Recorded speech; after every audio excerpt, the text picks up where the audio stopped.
They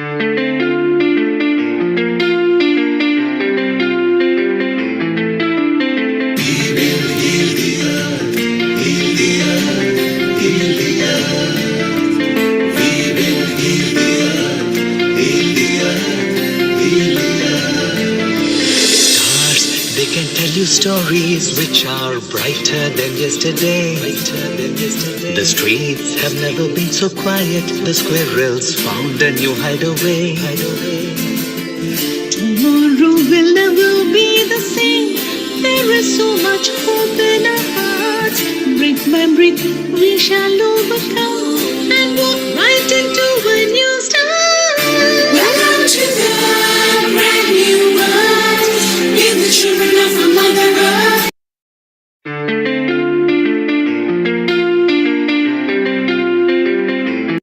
Global Namaste. Please join us this Sunday on a free global online episode, Women Self-Care.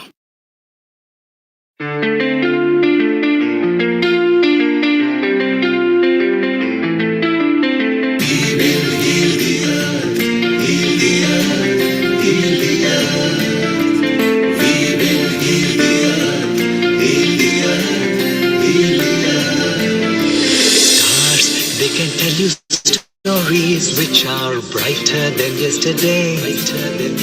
The streets have never been so quiet. The squirrels found a new hideaway.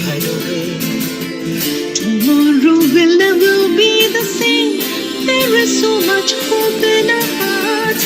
Brick by brick we shall overcome and walk right into a new start. Welcome to the brand new world. We're the children of our Mother Earth.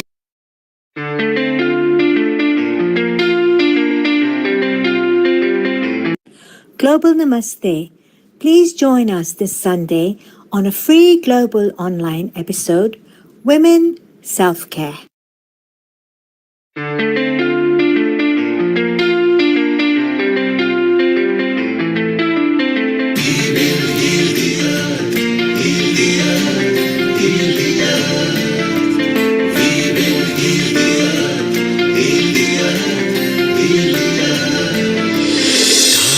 They can tell you stories which are brighter than yesterday. The streets have never been so quiet. The squirrels found a new hideaway. Tomorrow will never be the same. There is so much hope in our hearts. Brick by brick we shall overcome and walk right into a new start. Welcome to the brand new world. We're the children of our Mother Earth.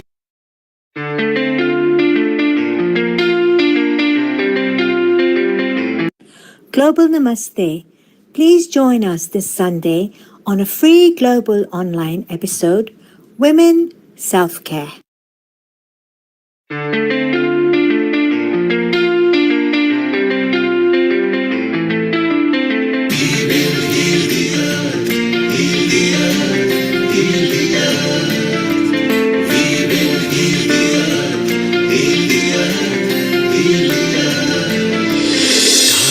They can tell you stories which are brighter than yesterday.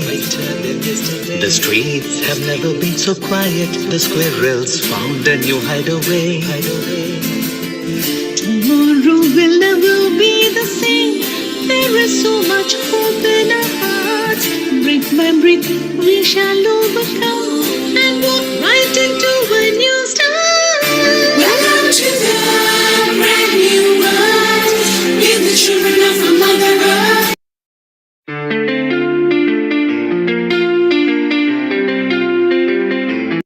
Global Namaste. Please join us this Sunday on a free global online episode, Women Self-Care.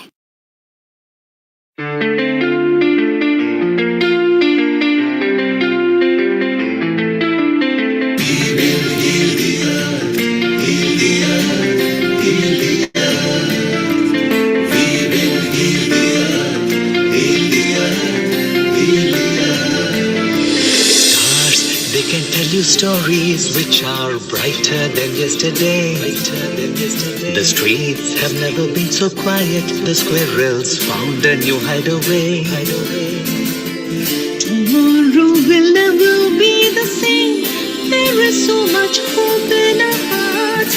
Brick by brick, we shall overcome and walk right into a new start. Welcome to the brand new world.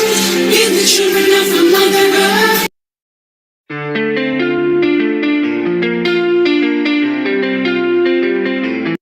Global Namaste. Please join us this Sunday on a free global online episode, Women Self-Care.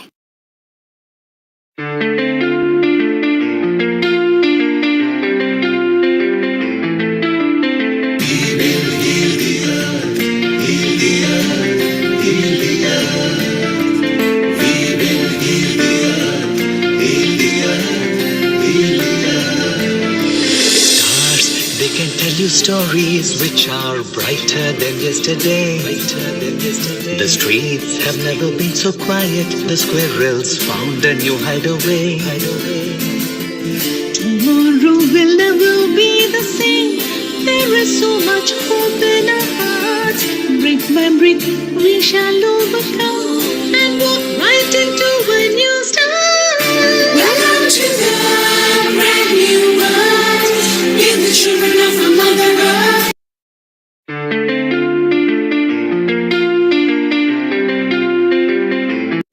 Global Namaste. Please join us this Sunday on a free global online episode, Women Self-Care.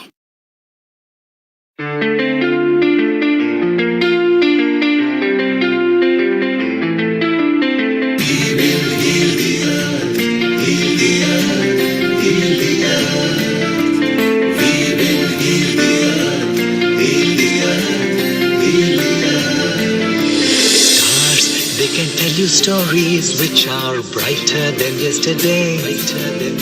The streets have never been so quiet. The squirrels found a new hideaway. Tomorrow will never be the same. There is so much hope in our hearts. Brick by brick, we shall overcome and walk right into a new start. Welcome to the brand new world. With the children of our Mother Earth.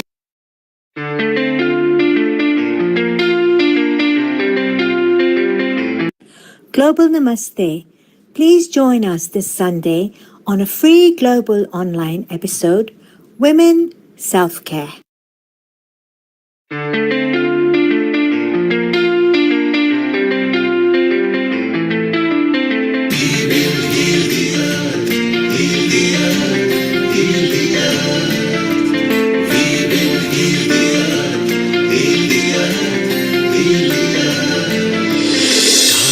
They can tell you stories which are brighter than yesterday.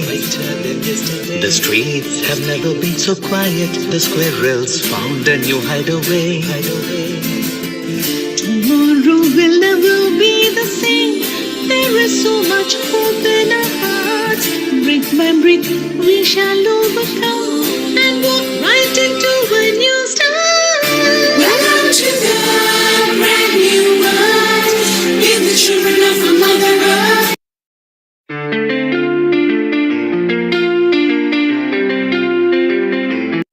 Global Namaste. Please join us this Sunday on a free global online episode, Women Self-Care.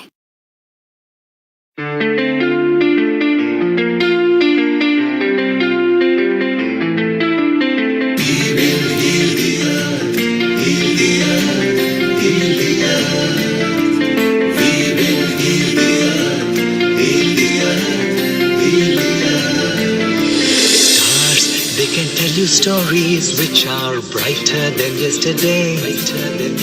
The streets have never been so quiet. The squirrels found a new hideaway. Tomorrow will never be the same. There is so much hope in our hearts. Brick by brick, we shall overcome and walk right into a new start. Welcome to the brand new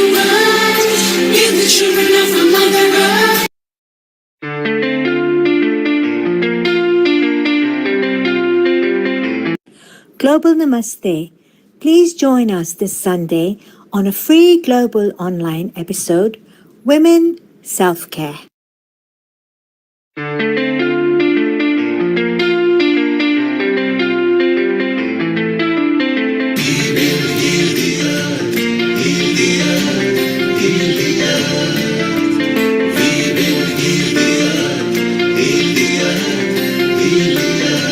Stars, they can tell you stories which are brighter than yesterday. The streets have never been so quiet. The squirrels found a new hideaway. Tomorrow will never be the same. There is so much hope in our hearts. Brick by brick, we shall overcome and walk right into a new start. Welcome to the brand new world. We're the children of our Mother Earth.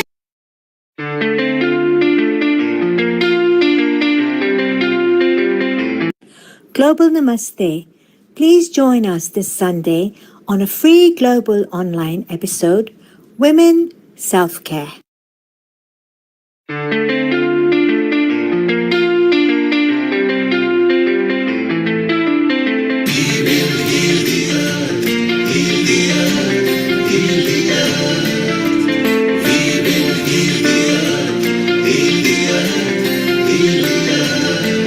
Stars, they can tell you stories which are brighter than yesterday. The streets have never been so quiet. The squirrels found a new hideaway. Tomorrow will never be the same. There is so much hope in our hearts. Brick by brick, we shall overcome and walk right into a new start. Welcome to the brand new world. We're the children of our 10, 9, 8, 7, 6, 5, 4, 3, 2. Global Namaste. Good morning, good afternoon, and good evening to all the viewers of Healing Our Earth. We are back again with new episodes after the Diwali special episodes that we have broadcasted live as well as rebroadcasted them for you. And now, after the festivities, the festivals of India, we are again here to bring another beautiful topic to share with you all, which is Women's Special.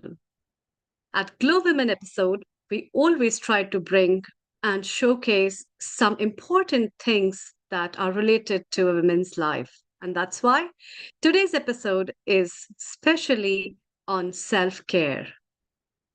Before we talk and invite you all to know, to discuss, as well as to have chit chats on the basic issues related with women, let's start with Gayatri Mantra. You can hold any affirmation of your choice, closing your eyes with a calm mind.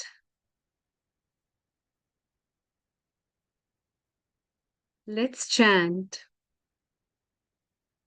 Om.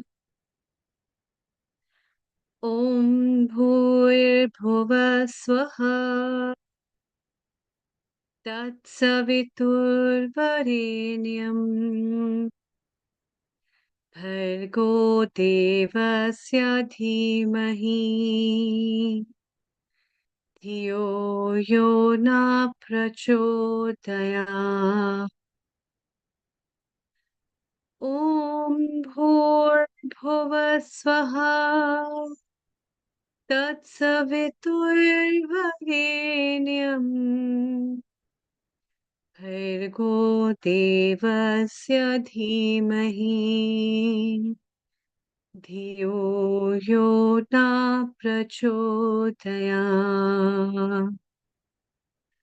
Om Bhuvah Swaha Tatsaviturvarenyam भर्गो देवस्य धीमहि धियो यो न प्रचोदयात्। ॐ शान्ति शान्ति शान्तिः।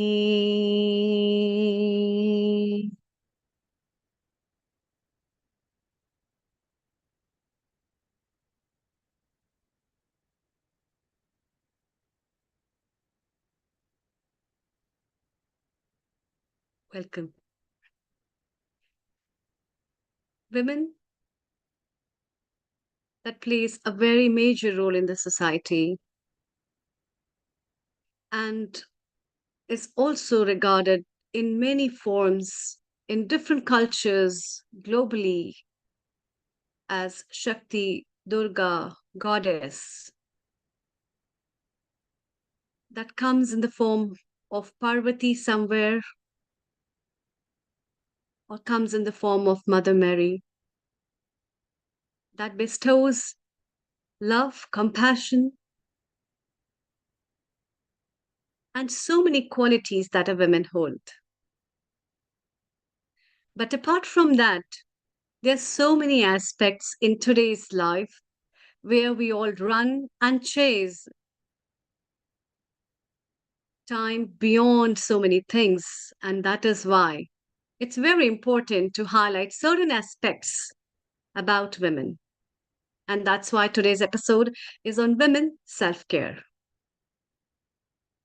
So grab your cup of tea, coffee, calm yourself down, sit in front of the screens and listen what our experts have to say and tell you about their experiences of life, about the expertise they hold as a woman, their personal journeys and their professional skills that they have to share with all of you.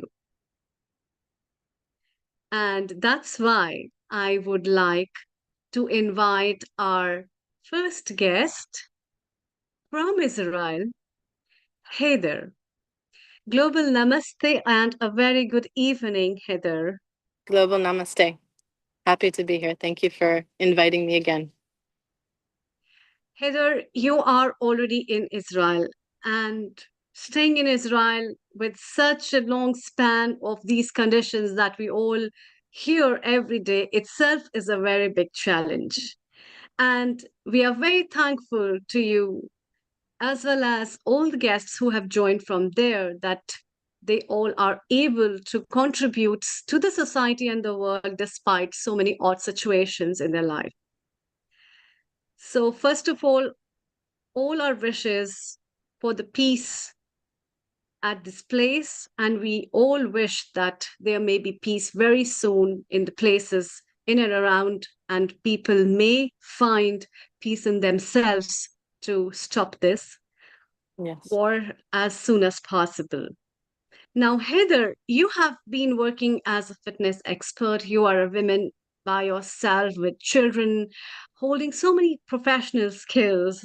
And we have been talking in the past episodes a lot about feminism, a lot about female health, about yoga, how it helps individuals. What have you lined up for us today? And what special have you brought for all the women who are watching globally, and as well as your personal messages? Over to you. Thank you. Thank you. Thank you.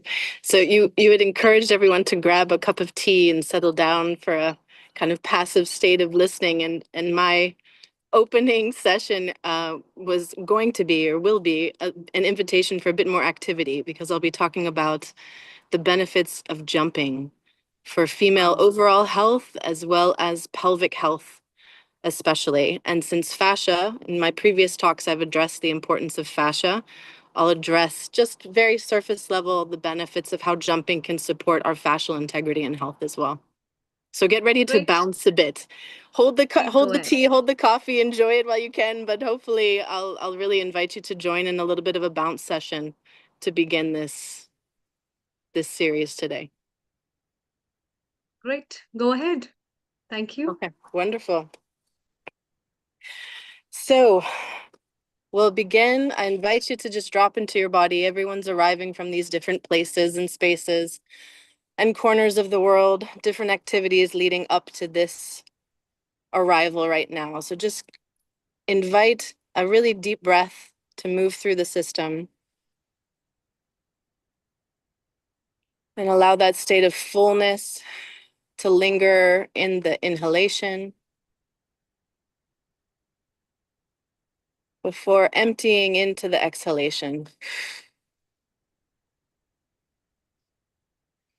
And allow yourself a series of natural breath cycles, but really with an emphasis on the fullness of the inhalation, really pushing you to go beyond what you perceive to be full, only to recognize that you can inhale just a bit more and capture even more fullness with a pause, that sacred, sacred pause before ultimately releasing into the exhale that invites an emptiness, a sacred, sacred emptying. So just allow yourself to drop into that natural breathing cycle. And as you play with that inhalation, the fullness of the inhalation and the emptying of the exhalation, I invite you to bring that sensation, that quality of inhalation and exhalation to other parts of the body. Whether it be, since we're addressing women specifically today, or those who are working with women, bringing that quality of inhalation and exhalation into the womb space, into the pelvis, really into any other area of the body, the brain, the cranium, the head space, whatever area of your body is calling to you, to invite that quality of inhalation, of that expansion, and then the contraction that leads to emptying. Just bring that quality elsewhere in your body. The heart is a fun area to play with those qualities of inhalation and exhalation as well, all with the intent of really dropping in and grounding into the body. And from that place of having dropped into the body, I invite you to start a communication with your hormones. And how we'll do that is through a series of really simple tapping exercises. I don't like the word exercises, of movements or sequences where we'll begin on the top of the head. I invite you to join me if you feel called to do so. Tapping on the head as an invitation to balance the pineal gland. And from the pineal gland, we're moving down just above the eyebrows. You can do a little twiddle, twiddle, twiddle, or tap, tap, tap. Find a rhythm that works for your body right now. As we're working on this area above the eyebrow, we're activating and inviting balance within the pituitary gland, which is responsible for releasing, the posterior part of the pituitary gland is responsible for releasing oxytocin.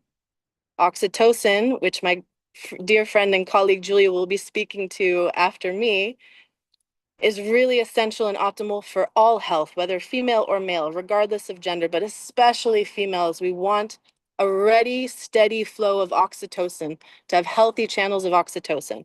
And the jumping is going to be a supportive element of that. So this is what we're playing with here with the pituitary gland. From the pituitary gland, we'll go down to the thyroid. The easiest way in my body is to cross my hands to tap on either side of the neck. Again, activating and inviting a homeostatic balancing of the hormonal system in the thyroid. Oh, again, continuing that inhalation, exhalation to balance the breath. And then from the thyroid, moving to the heart and to the mammary glands, a really key essential areas of the female body physiologically. Another release of oxytocin being through the mammary glands during nursing, obviously. So maintaining the hormonal balance within the heart and the mammary gland area. And the tapping being an invitation to that balancing again. And then we'll take the hands and drop them in the back, just on either side of the spine, right around the kidneys where the adrenals are, adrenals being responsible for the insulin regulation. Really essential, especially for women in pregnancy and postpartum and even preconception. So balancing the adrenals And then lastly, to round out the glandular tap, you might see my little Jack Russell pop in. She wants to make an appearance right now. Coming on either side of the pelvis and tapping the ovaries, inviting balance of the estrogen and progesterone levels in a female body. And then lastly, coming into the heels, whether you're seated or you're standing, I invite you to just drop. You don't have to stand necessarily. You can just drop the heels, lift the heels up. You can't see me when I'm standing there. Okay, so just drop, lift, and raise the heels. Lift and raise the heels. This simple action is activating the soleus muscle, the calf muscles of the lower leg, and activating the second pump that we have in the soleus muscle. One of the big benefits of jumping as well, being that activation of the other pump. Beyond just the heart, we have another pump in the soleus. So coming into that area of the body with these heel drops, again, just lifting the heel and letting it drop with a little bit of a little bit of a, not a thud, but a bit of an oomph to it. What we're doing is we're releasing all of the work and all of the information we just invited through the tapping to transmit and transfuse in the water matrix of the body. Also the fascia, with the water matrix being an essential element of the fascia. Dropping into the breath one more time. Always coming back to the breath as an anchor. We just released a lot of new information into the system, and take a moment to just register any changes in sensation. I feel a lot of activation in my hands, and it's extending up my arms. So just tuning into that awareness, because we can bring the same level of awareness to a jumping practice. The benefits of a jumping practice being that it is another way to communicate with the fascial system. Fascia being this interconnective web of tissue. It's a collagen-like structure that connects literally everything in the body. It's like a spider web, but it transmits information at the speed of sound. It's an extraordinary mechanism that all of our bodies have. Down to the blood, there are fascial sites in the blood as well that are constantly renewing, and they need hyaluronic acid and proper hydration to maintain optimal health. So how can we do that? One way we can do that is by jumping. And jumping can take many, many forms. Something as simple as that heel bounce that we were doing, that lift and the drop of the heels where we're activating that soleus muscle, can start that flow and that hydration of not only the fascia, but the musculoskeletal system as well. How else can we do it? We can also hopping on one foot, hopping on 2 feet. So for those who are feeling inspired to move with me, I invite you to stand and we can explore these different mechanisms of jumping, because there are many options available to us, regardless of age, regardless of physical ability. My dog is on the trampoline right now. I don't know if you can see that, but I have my Jack Russell on the trampoline right now. She wants to jump as well. Everybody wants to jump. At the core, we all just want to jump. So one option, the most basic kind of beginner level bounce being a heel drop, just a lift and raise.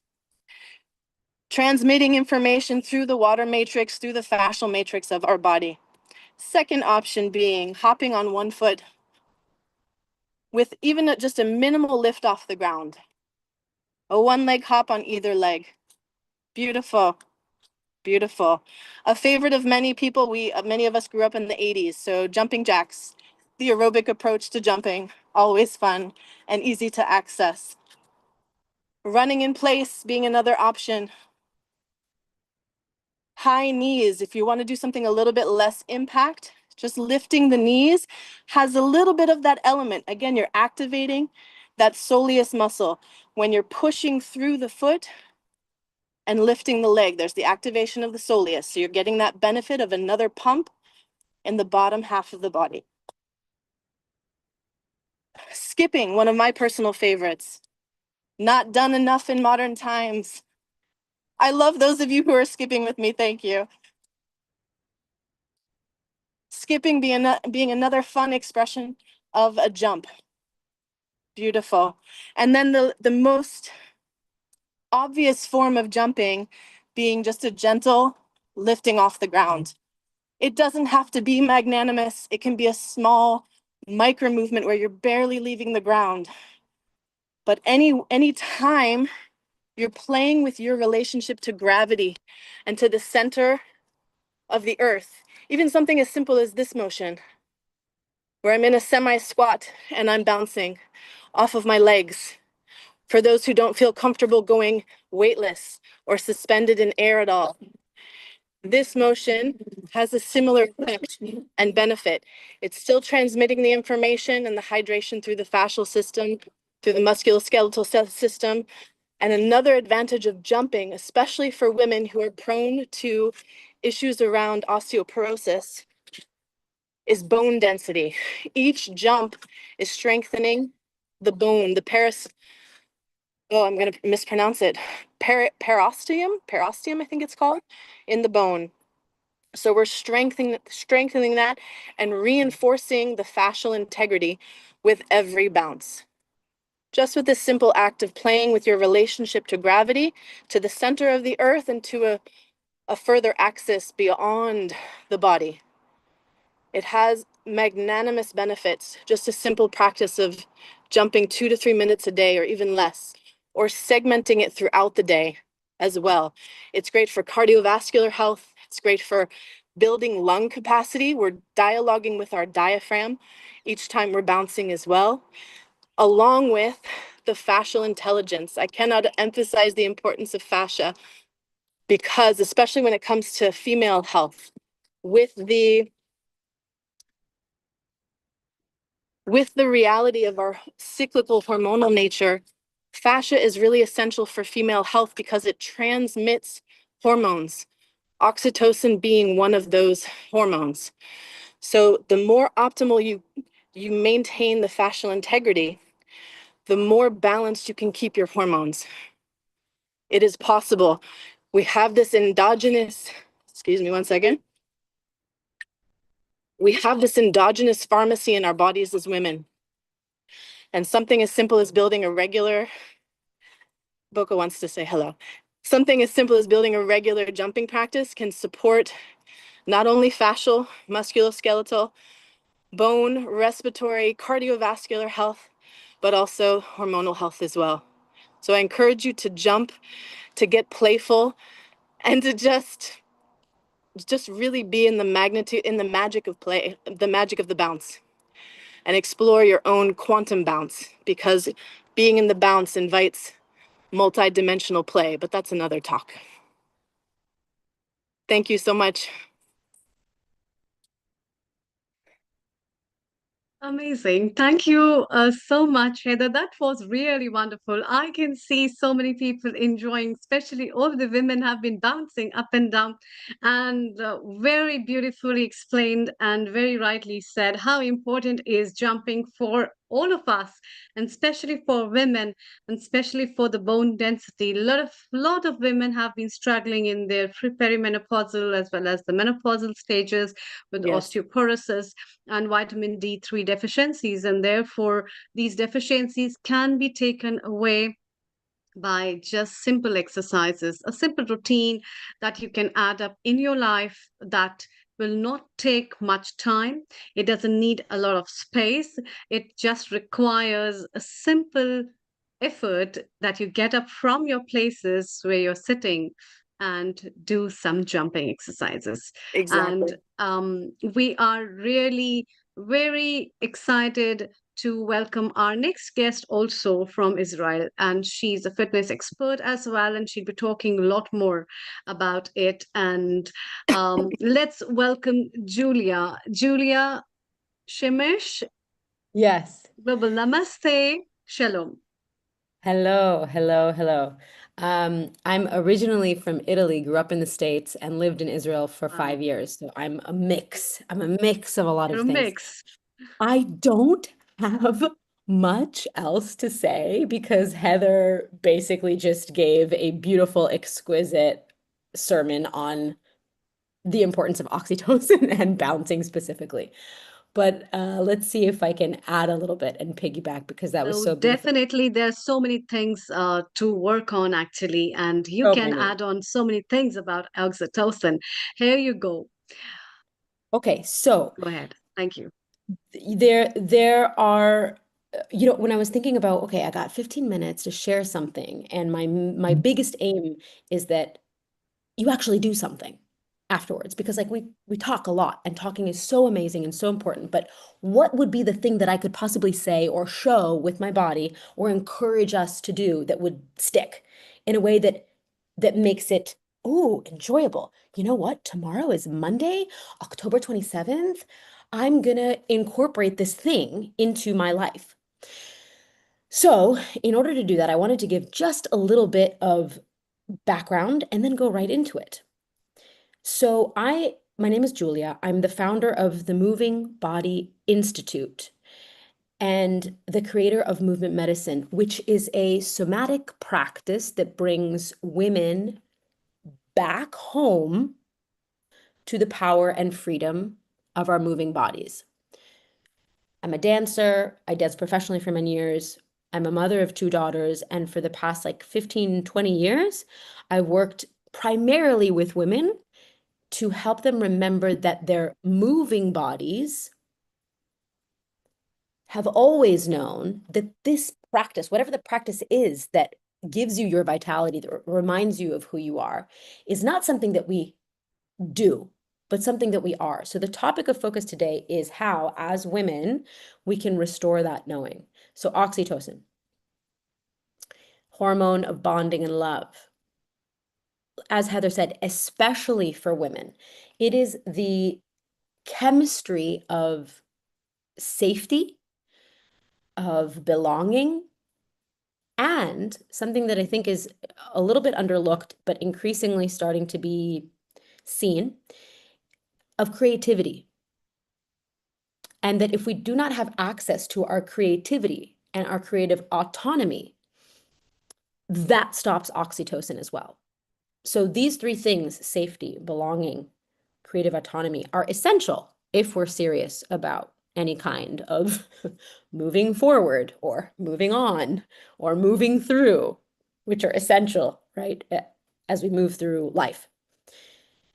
And in a world that often keeps women, and not just women, but people, rushing, striving, and also performing, what that does is that it inhibits oxytocin from flowing in a way that supports us. So what ends up happening is that many of our oxytocin systems are depleted, exhausted, and so we remain overwhelmingly dun, dun, dun, dun, stuck. That word stuck. So how do we come back home? How do we come back home to the knowledge, not this knowledge, but the wisdom of our bodies that knows how to regenerate oxytocin? So there are 5 movements that I would like to share with you today. Mm, Shall we talk about oxytocin for one more moment? I think we can just go right into it. So I'm going to share the screen with you, and then you can see the little PDF that I've created. So let's see.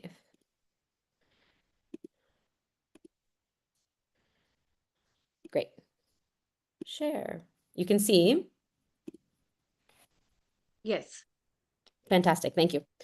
Okay. So 5 moves.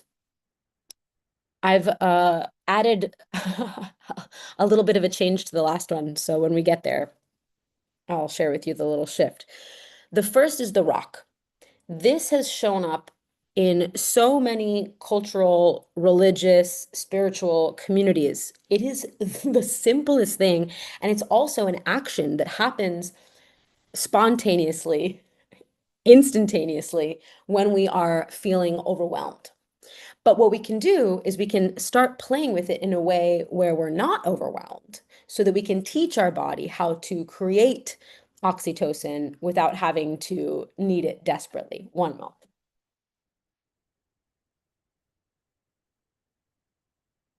Oh, that's nice. 5 oxytocin inviting practices. Speaking of Oh, oxytocin, right, we're gonna just give the little baby a little booby. This is the best way to have oxytocin flooding her. Your body. Okay. So this rocking on the sagittal plane, I've started exploring a little bit on side to side, right? When you're waiting in line at the grocery store or whatever, this kind of shifting horizontally side to side. But what I've worked with primarily is this sagittal plane, which is really, really powerful. You can do it sitting. You can do it waiting in line. You can do it with a baby on your boob. You can do it at a computer. You can do it with friends, by yourself. It's so simple. But here's the thing. Can we do it in a way that is intentional? Can we do it in a way that we are paying attention to the sensations in our feet and in the rest of our body? Can we do it in a way that, dare I say, invites pleasure? Can we find a way to take the most mundane, long-standing human movement that we have as bipedals and make it pleasurable? That's actually the task. If you can do that, there's no need for the other four, like moves, right? It's kind of like, the Yoga Sutra. Hatha Yoga Anushasanam. Okay, if you understand that, there's no need to read the rest of the book. It's kind of like that. So if we can find pleasure in this like very simple, basic human movement, you're good. But if you're anything like me, you need a little bit more. So the second is the well. So each of these moves is connected to a different element. So the rock is the earth, the well is the water. The water is circular. The water is spiraling. The water is juicy. The water is oily. The water is liquid, right? So I usually focus on the spine, right? But you could do it in your wrists, anywhere that you can invite circular. So do it with me with like a wrist or an ankle, right? Anywhere that you can find circular, wave-like, juicy movements, the shoulder blades, the jaw, the spine, right? And with practice, you'll find places that don't do it easily. So the idea, again, is how do I take that simple, easy, pleasure-based sagittal plane movement and apply it to this more spirally three-dimensional pattern? Okay. Then the slap or the touch or self-touch. So Heather was doing this, right? This tapping. It could be tapping. I like to give myself a little slap in the face sometimes. I need it, right? And it's so good for us. It's just so good for us. You'll know your own boundaries. You can trust yourself. You could do a little bit of this. You could do self-massage. I'm using my face because that's what you can see, but it could be the whole body, anywhere, holding, grasping, manipulating the situation, anything that allows one part of your body to touch another part of your body. You could cross your legs. You could cross your arms. You could wiggle your fingers, right? It's just that it's easy to use the hand as like the most obvious way to make contact with the self. And again, the same task is asked of us. How can I use this not as a what's the word? Like a prescription, right? Oh, I have to do this. How can I actually invite this action of self-touch to be intentional, to be curious, to be playful, to be pleasure-inducing, right? Okay, number 4, the hum. So the slap is fire. You can see the change in the color of my skin. Yeah, fire happened. The hum is air. The hum is the vibrational breath. So it happens on an exhale, and it's making any sound. Your mouth can be closed, your mouth can be open. And it's resonance. It's actually taking all that work of the rock, the well, the slap, the earth, the water, the fire, and resonating it with the element of air. So we have sinuses mostly in our head, but really all over our entire body. And so how can we spread the voice that's coming so-called out of my mouth into all these sinuses, into all these places, so that I resonate with more and more of myself? Again, with that same intention. How can I, not in a way where I'm doing anything other than connecting with myself. Not in a way that I'm doing anything other than inspiring pleasure for that moment. And then the last one is the bounce. So originally for the past like year and a half or so, I've been doing a bounce, which is the ether. So we have the rock is the earth, the well is the water, the slap is the fire, the hum is the air, and then the bounce is the ether. Why? Because the bounce goes from this horizontal, sagittal or horizontal plane, it doesn't matter, right?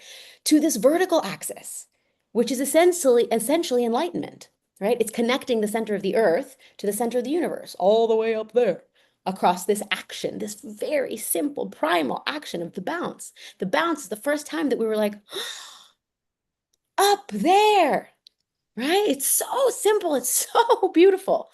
The bounce, for me, doesn't require actually having your physical body leave the floor. That's a jump, right? That's what Heather was talking about. A jump does require us to leave the floor, to break contact. But the bounce is just accessing that vertical axis. I could bounce in my head, I could bounce in my hand. And what am I doing? I'm finding an easy, pleasurable rhythm. The rhythm can change, especially for women. The rhythm is going to change. It's going to keep changing forever and ever and ever, right? But how can we find a rhythm that is ours with a bounce? And then, of course, we can spread it to our whole body. So for many people that I work with, when I move through these 5 movements, especially if there's any kind of trauma in the body, which is, hello, almost all of us, it's not going to be a full-bodied rock. It's not going to be a full-bodied slap. It's not going to be a full-bodied bounce. So start with anywhere where it's easy, accessible, and pleasurable. Because if it's not easy, if it's not accessible, if it's not pleasurable, you're not going to do it. You're not going to do it, or you're going to do it with disdain, or you're going to do it with some kind of whatever caveat. So what I have switched, I know I have 1 minute left, but the switch that I've been playing with recently, and you can join me if you'd like. Instead of the bounce, which is absolutely basic, primal, beautiful, go for it, I think it's much more attached to dopamine, in my opinion, than oxytocin. But instead, I'm replacing a stretch, a vertical stretch, which is the same essence of this ether, of this center of the earth connection to the center of the universe, but stretching. And I like to play with the core point, which is a special place in the body, and then extending our extremities, i.e. our fingertips, our toe tips, the tip of our nose, whatever it is, our shoulder blade, away from that center point to invite spaces across our entire body. It's, again, one of those like very primal things when you first wake up in the morning, or when you see a cat, they wake up from a nap, or a dog wake up from a nap. One of the first things they do is that they stretch, piggybacking on what Heather was talking about, fascia. It's instinctive, so many of these things. And unfortunately, many of our sedentary lifestyles or our sedentary behaviors have disconnected us from our instinct. But these practices, we already know. Look at kids. They're doing all these things naturally, organically. So this is my gift to you, this 5 oxytocin inviting practices. May you do them with joy, with ease, with playfulness, with creativity, and with courage. Because I think it takes some courage to do it when you're like standing in line at a grocery store. But without fail, if you play with them in line at the grocery store, you may notice that other people light up around you as well. So thank you. Thank you for being here. Thank you for showing up. And I hope that this supports you in your life. That's wonderful. Can you unshare the screen Yes, and of course. Let's see, unshare. so oxytocin, and what do you recommend the women to practice this? How many times a day? Oh, I would say generally, in terms of how our physiology works, before noon is a good starting point, because generally afternoon is when things get much more challenging and it takes a lot more effort to kind of do the thing, whatever the thing is. So depending on, the amount of children you have in your house and the amount of scheduling and all that, I would say first thing in the morning, like first thing on an empty stomach with an empty mind. That's generally the best time. If I Not can for all. chime in too, Yes. Julie and I talked about this in the movement medicine session. I'm in one of her trainings right now. We talked about this last week. The beauty of oxytocin is that it peaks at 90 minutes. Once you've had the release, the flow, the cascade of oxytocin has been released into the system by the pituitary gland. You have a peak at 90 minutes, but it stays in your system for 48 hours. It titrates off slowly over the course of 48 hours. So just keep that in mind. And the magic, okay, I'll give you a small example really quick, because you asked how frequently to do it. I also dance in the birth realm as well. And the magic of water birth, every time a woman steps into a warm pool of water to labor, she gets another bolus of oxytocin. every time she steps in the water. So she can cut in, she'll labor for 45 minutes and then be like, okay, I'm ready to get out. The next time she steps in the water, she gets another bolus of oxytocin. It is the queen hormone that exists in female bodies and supports so many things. It's anti-inflammatory and it's anti-aging, they're discovering as well. So many benefits to it. They're discovering as They're well. just they're catching up. They're catching up, finally. Yeah, that's really nice. Thank you, Heather. Thank you, Julia. That was really wonderful. Let's welcome Seema ji. Global Namaste from Hong Kong. And let's have your quick comments over the minute. You have been strongly working for women, and there are so many things you have been working with, especially the Project Pavitra with Guruji and the Art of Living programs. What is your message for everybody today? And then we'll take up the comments from Dr. Kailash. Thank you. First and foremost, I want to say a very warm global namaste to everybody. What Julia and Heather gave, the talks they gave us on oxytocin, it's no wonder they're both glowing. They both look so amazing with everything they do, and the presentation was fantastic. Thank you so much. You asked me about Project Pavitra and women. Yes, I'm a volunteer with the Art of Living Foundation, as you all would know. And Project Pavitra is a menstrual health project that we support. And the project has been extremely successful in India. And I work for Project Pavitra Africa because I'm from Africa. So basically what we do with Project Pavitra is we run programs in schools with the young girls, giving them awareness on menstrual health and menstrual hygiene. So the program spans over 3 days, where our facilitators go into the schools, they connect with the schools, and they run the young girls through yoga asanas, mudras, the correct diet, to implement whilst menstruating, a lot of menstrual awareness on hygiene, and what to do. And the reason why we run these programs, because in rural Africa, there is so much taboo surrounding menstruation. Many of the tribes make young girls believe that they're unclean, or that it's a time they should need to be alienated from society in a separate room. There's so much going on in rural Africa, and a lot of these girls don't have adequate access to a pad, to something so simple that we can easily go into a supermarket and just buy, at the drop of a hat. These girls are using straw, they're using grass, they're using sand, and a lot of them land up with vaginal infections, right? And their sense of self-esteem also goes down because they're bleeding and they can't go to school because they're very conscious that they may leak and their uniforms might get dirty. Now, this might be also very prevalent in some parts of rural India, Amrita, as you're aware. So what our program does is we have our facilitators, we train them, we take them out for a 3 to 4 day program. We give the girls menstrual awareness. Thank you, Seema ji. Thank you so much. Okay. Yeah. We so will take up the chit chats very soon. Okay. Thank you, Seema ji. Thank you so much. Let's have a quick 2 minutes of comment from Dr. Kailash and we move towards Sarah. Thank you so much. Thank you. Global namaste to everyone. Just want to say thank you to Global our speakers. All three of you are very interesting, very informative and enlightening.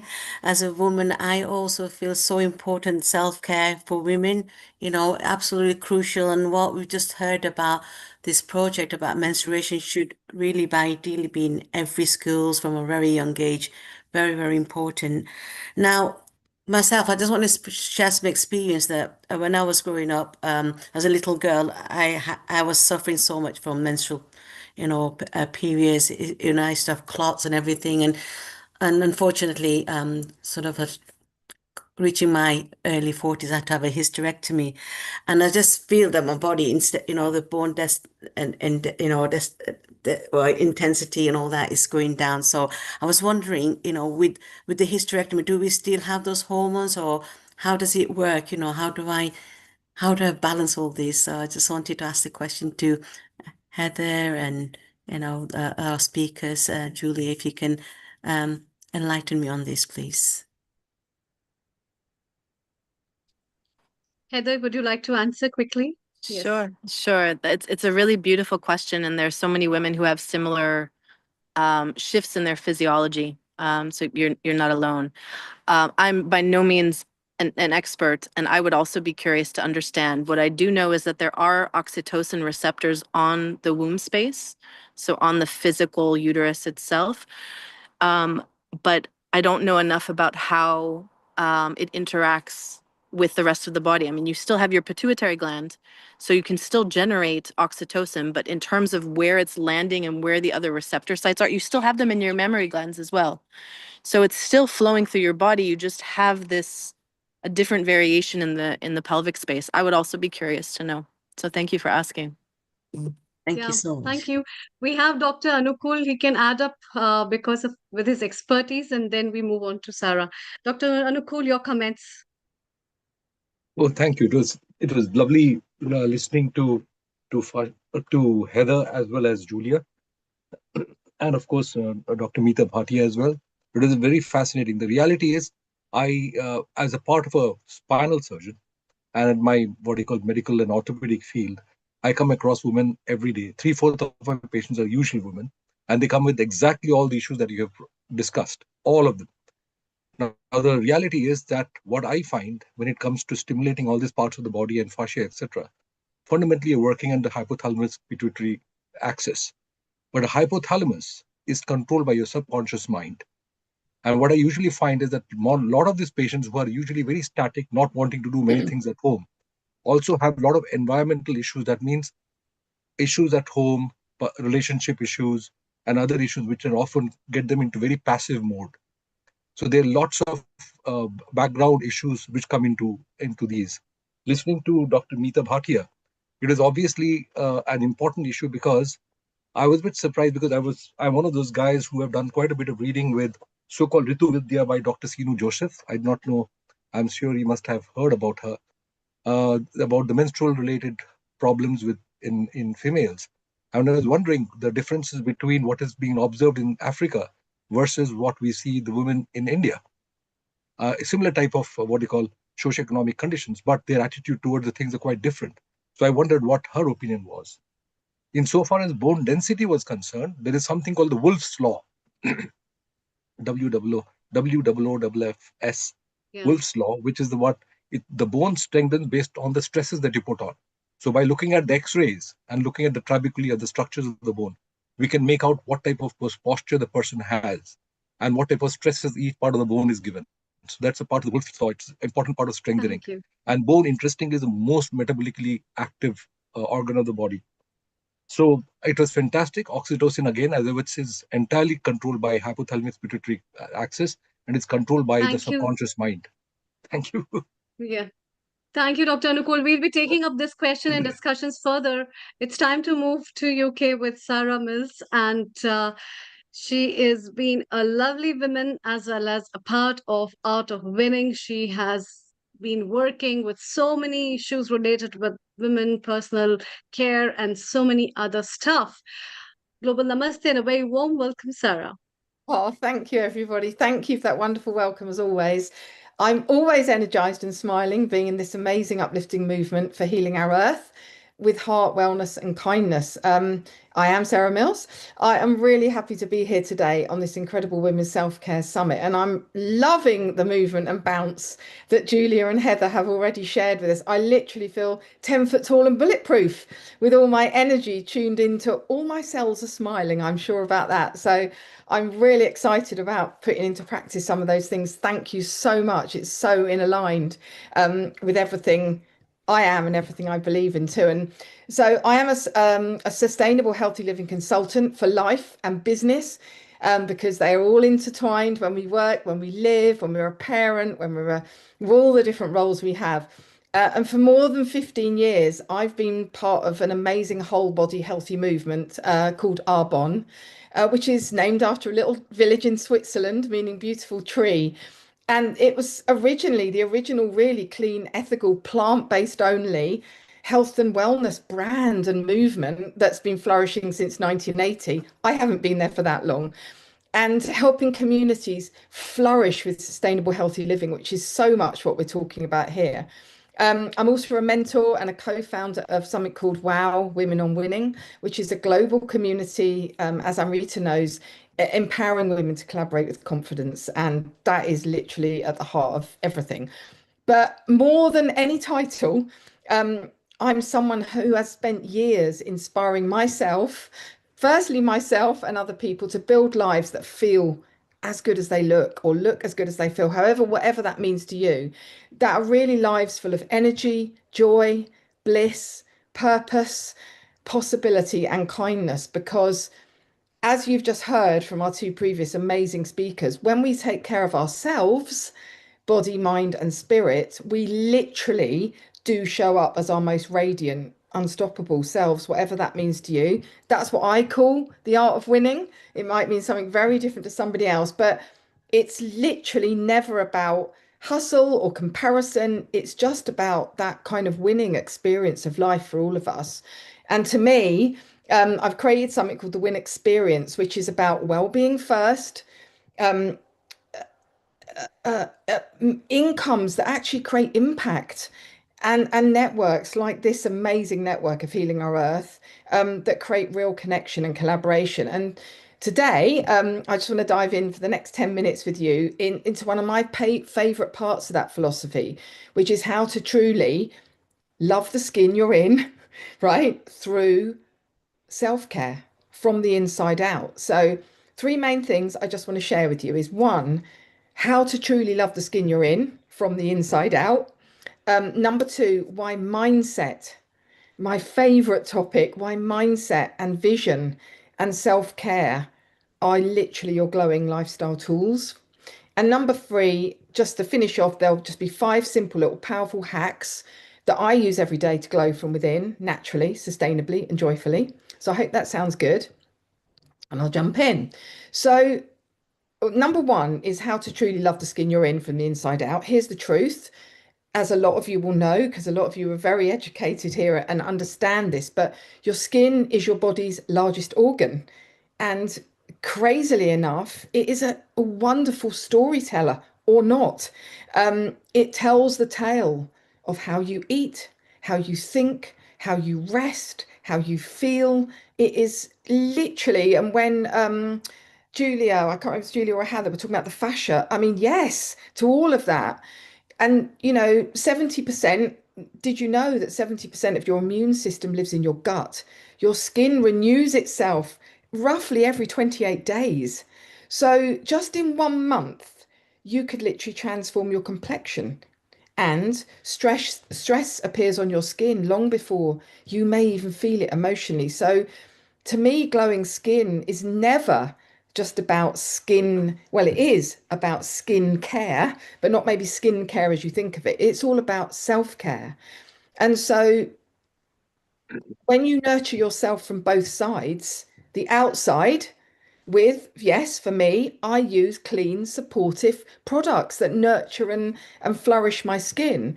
And the inside, hopefully for all of us, with nourishing nutrition, which means your body will respond with radiance. And remember to add the bounce in. I'm loving the bounce. So you'll start to look lighter. You'll start to feel brighter, and you will just feel more you. The deep, conscious, huge conscious being that you are. You'll start to feel really much more you. So as a sustainable healthy living consultant, as I've mentioned, with this amazing healthy living movement that I'm part of called Arbonne, I have seen transformations like this over and over again on the inside and out. And it does start for me. I never know which way round to go. Does it start for me? Does it start in making my skin feel great, and that will ripple down into my body? But I have to keep my gut healthy. I have to keep my mindset healthy. So I can't really say which order they should come in. I want to use something now. I am 60 years plus. I want to use something that makes my skin. Somebody mentioned hyaluronic acid earlier. I want to make something that feels my skin, feel moisturized, feel bounce, feel light, feel so I feel good, right? And I know I can do that through my nutrition and my food. I know I can do it through using really good products that my skin can absorb where it needs. So things like, stabilized vitamin C that gives your skin a bright, radiant glow, like sunlight captured in a bottle to me.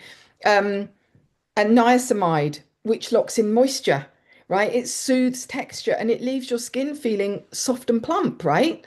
And the other one, white lupine, that's the one, white lupine, which are lipopeptides, and they strengthen your skin's natural structure, which I'm sure supports the collagen and the fascia as well.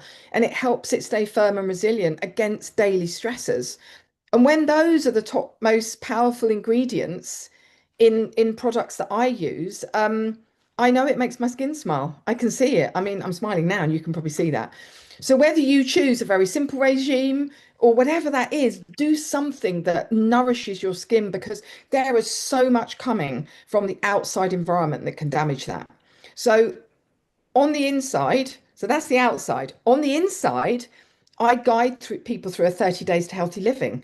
And to me, this is where the magic really happens. It's a gentle reset of your gut, your energy, and ultimately your glow. And it's way more than just nutrition. It adds, yes, whole nourishing foods. It removes certain foods for a short time that might not be serving you or might be allergenic. And it gives your body space to just reset. And that is amazing. But above all of this starts with awareness, the desire to feel different, which we've heard previously from our two previous, I keep mentioning them, amazing speakers, because it helps your body feel differently. It boosts your energy. What does that do? Gives you better sleep, helps increase your productivity. I mean, what more could you want? And it's supported then for me, as this is a community of like-minded people, like Healing Our Earth is, like the Glow Women is, who want to cheer you on, celebrate your wins, and create togetherness along this journey, which is what I just think is, so beautiful about this. So when your gut microbiome is happy, guess what? Your digestion improves, your energy rises, and your skin will start to beam. It's kind of like a ripple effect. Inside care shows on the outside. It nourishes not just your body, but your mind, your focus, and your confidence as well. And do you know what? Your skin really deserves purity and performance, so never compromise. It's not about restriction, it's about addition. More whole foods, more hydration, more reset, more kindness, and your digestion will improve wherever you are. So even if you can't access in whatever country you're in some of the Arbonne movement products and tools that I use, always look for things that are plant-based and cruelty-free. They've been built with kindness. Make sure they've been tested for skin, on people, that they're free from harmful parabens and sulfates and synthetic fragrances that can add that barrier. And buy them. If you buy products, maybe you don't, but if you do, buy them from products that show kindness to animals and the planet.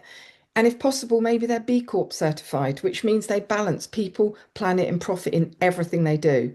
But most importantly, they deliver results for you. Number two is my favorite part is why mindset and self-care are your glowing lifestyle tools 100%. When you feed your mind with healthy ingredients, hear that again. When you feed your mind with healthy ingredients, because every piece of information you choose or maybe don't choose to take in, feed your mind with good stuff or bad stuff. Fact, right? And those results, I mean, those results will ripple through every single cell in your body. So choose who and what you listen to, who you hang out with. Definitely hang out with all of us because we're bouncing all over the place. Hang out with us and hang out with people and information that you want to engage with, not what you don't. Because if it makes you feel good, take it. If it doesn't, leave it alone. And if it makes you feel sad, the information you're taking, maybe it's time to change. When I was a little girl, my mum always said to me, think beautiful thoughts, Sarah. And I was a very little girl, probably from 5 onwards. I didn't really know how powerful that truly was, because today we know that thinking positive, hopeful thoughts releases dopamine and serotonin and feel good chemicals that boost mood, immunity, and even repair your skin. So here's something fun that I love to do. Smile even when you don't really feel like it. If you smile for just 20 seconds with your lips turned up, you can do it now. It tricks your brain into releasing dopamine. And that simple Buddha style ripple, smile, can ripple through your body, sending calming, life affirming messages to all your cells. Even your microbiome responds to that. So, smiling really is skincare. So, I pass it on to you, always what my mum said to me, which is think beautiful thoughts. So, here's what I know to be true: what you listen to, you lean into. What you think about, you bring about. And how you see the world becomes the world you live in. Choose the way, not the way of mass assumptions. Choose the way that works for you. Think abundantly, not scarce, because if you believe with every cell in your body that health, joy, and abundance are your natural state, they are your birthright. When you're kind to yourself, that kindness ripple outwards through your skin, through your energy, your relationships, your work. So find those thought leaders that expand your thinking. Find and feed your mind with voices that lift and inspire you. I mean, you will all have your favorite thought leaders. They might be your family and your friends. For me, it's people like Deepak Chopra, Bob Proctor, Esther Hicks, Jack Canfield. There's thousands of them, whoever you love. All of them, though, all of them, and me included now, would teach that same principle, that the world you experience begins with your thoughts, and the way you nurture that and the energy you choose. So find those people or those habits, those healthy habits that really expand your thinking and feed your mind and your voices, and that will lift you. So each day, speak life over yourself. I always say every morning, I am glowing from within. I radiate calm, confidence, and kindness, and my energy is abundant and bright, and mindset is medicine, and joy is your best skincare. And so, lastly, number 3, just literally in 5 sentences, 5 simple, powerful hacks that you can glow from within naturally, sustainably, and joyfully. So, number 1 is hydrate like you mean it, really. Like, drink enough water, start your day with warm lemon and hot water, and it's amazing, right? Have something that boosts your levels of I use ginseng, guarana, green tea, B-vits. Number 1. Number 2 is feed your gut flora. Add superfood greens, add a probiotic fiber to it, to your morning smoothie, whatever you have. A happy gut equates to a clearer, calmer skin. Number 3, simplify your skincare, but do something to love it, right? Whether that's you cleanse it, you moisturize it, whatever it is, just consistently, not with complexity. Number 4, you've heard this, move your body daily. Movement oxygenates all of your skin, boosts your collagen, and clears your headspace. And number 5, glow with gratitude. Write down 3 things you love about yourself every morning. It rewires your brain for positivity and self-belief, and your cells feel that energy. Small, consistent actions compound. They create a glow no filter can match. So if you take one last thing away from it, let it be this: you are your best investment. Nourish your body, feed your mind, love the skin you're in, because your glow is your superpower. And when you live well, you think well, and you'll care well. And that's when you will truly win inside and out. So I hope that's been, nurturing for you. You can find me all over the place. Linktree, The Art of Winning, Sarah Mills. And thank you so much with all my heart to have been on this wonderful call so far. Thank you. Thank you. Thank you, Sarah. That is really wonderful. Your 5 tips, even Heather is saying it's glowing. So thank you so much. We will always remember this wonderful 5 tips and keep glowing with these 5 tips all your life. They are very, very essential at every part of your life, at every stage where you are. I would like to humbly thank all these guests and wonderful, fantastic women that we have today on board. I'd like to now invite our next guest from France, who is an Ayurveda practitioner or holistic healer, Dr. Beatrice. Dr. Beatrice, global namaste and a very warm welcome. Thank you for the invitation, Amrita. And thank you so much, Sarah, actually, for your talk. It's amazing, really. The tips are really, really great. Actually, it's very practical. And I wanted to join that topic about the self-talk and all these things. And I think at the beginning, most probably, it's not so easy for everybody because we don't come all from the same place. If you come from a place where there has been so much negative self-talk because it runs into the family and it has been transmitted, then it becomes very difficult because where to start, how to do it, you know? Yeah. And sometimes, and even most of the time, I would say you're not even aware of what's going on.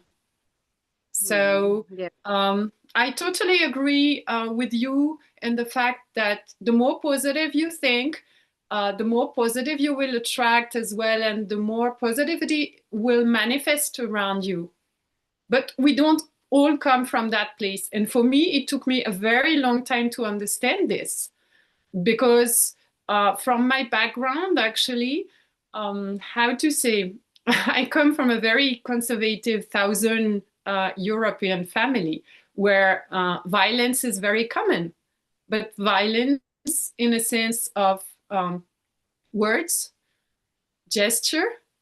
So when you come from that place, it's very difficult because you don't understand what is positivity at the beginning when you're a kid. It's just transmitted to you. And you don't have the tools actually at that time and the awareness as well, because how can a kid can be aware of those things? So I really believe that this is the work that we all have to do, to work on ourselves, to be more aware and to be very aware of what we are transmitting, what words we are using as women, because we are also taking a part in education of the children. We are taking part in so many things, actually, whether it's in Europe, whether it's in India, whether in Africa, in America, everywhere. So we have to be so mindful what we are doing. Otherwise, everything will be transmitted. And even, you know, if we are not saying the things, it's transmitted through the gesture, through the behaviors. So we have a huge, actually, responsibility, I think. And a huge work also. So a very simple tip would be the meditation, the use of meditation. I think it's very useful because the mindfulness meditation will help actually to uncover the veil slowly, slowly, daily, I would say, and step by step of these unhealthy patterns that each and everyone is having, because I have some, but everybody is having, maybe some other ones.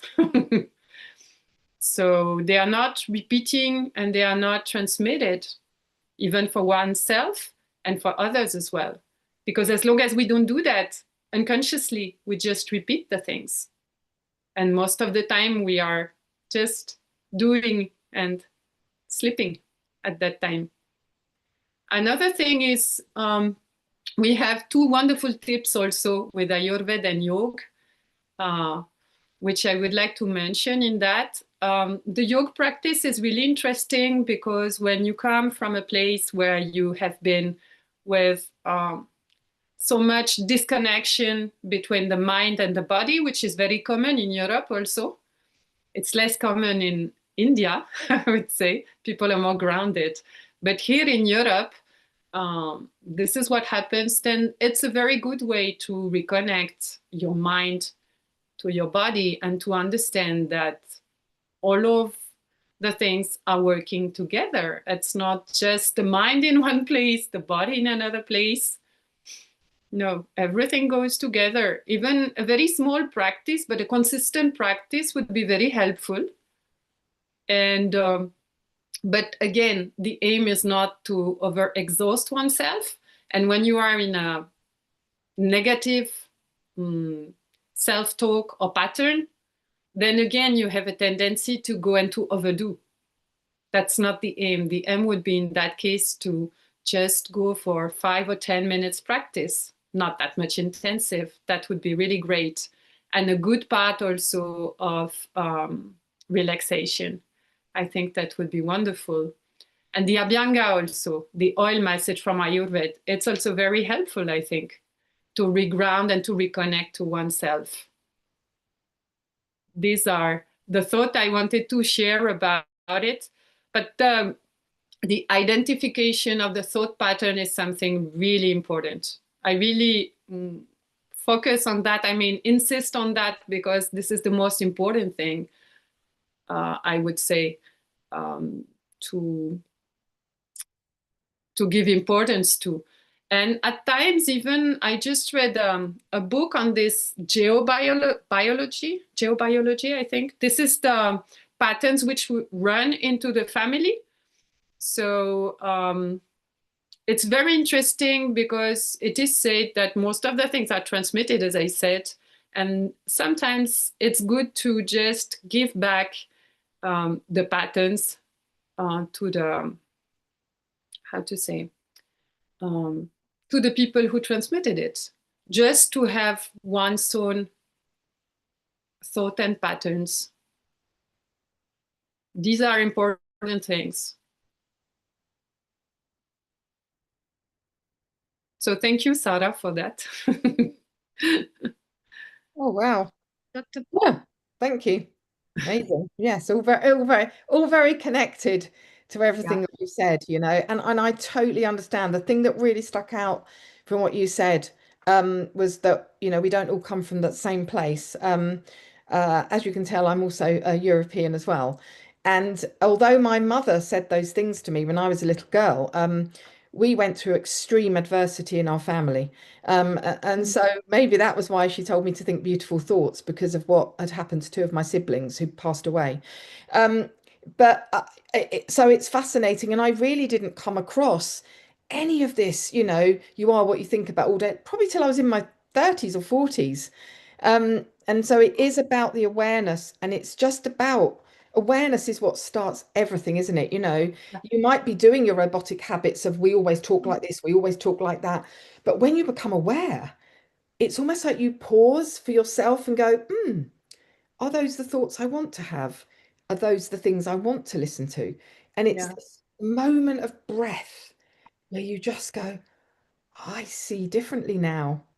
And I can choose. And I think having that choice is the most beautiful, freeing thing that we can have, because most of us just like most people go robotically, literally through life. That's what my family always says. Well, I always think like that, I always do that. And it's like when you get that awareness, it all just starts with awareness. And that can be one person, one article you read, one amazing movement you join, whatever that is. And you can go, wow, I now see the world with different eyes, and I get to choose. So thank you for sharing that. It's really beautiful. Welcome. Thank you, Welcome, Sarah. actually. Thank you, Sorry. Sarah. Sarah, the beautiful part about you is that you are always sprightly, you are always full of jest, and you look 30 years younger than what you are. So you actually practice what you preach as well. So it's beautiful. Let's do something, Amrita, now over the next 10-15 minutes. Let's go around with Alexandra, Anukul, Sarah, Beatrice, and have a 2-minute sort of a concluding ideas of what has happened so far before we move on to the next step, to the Indian delegates and then back to Europe. So let's bring in Alexandra. Global namaste to you in Croatia. How are you? Global namaste to Healing Our Global Earth. namaste.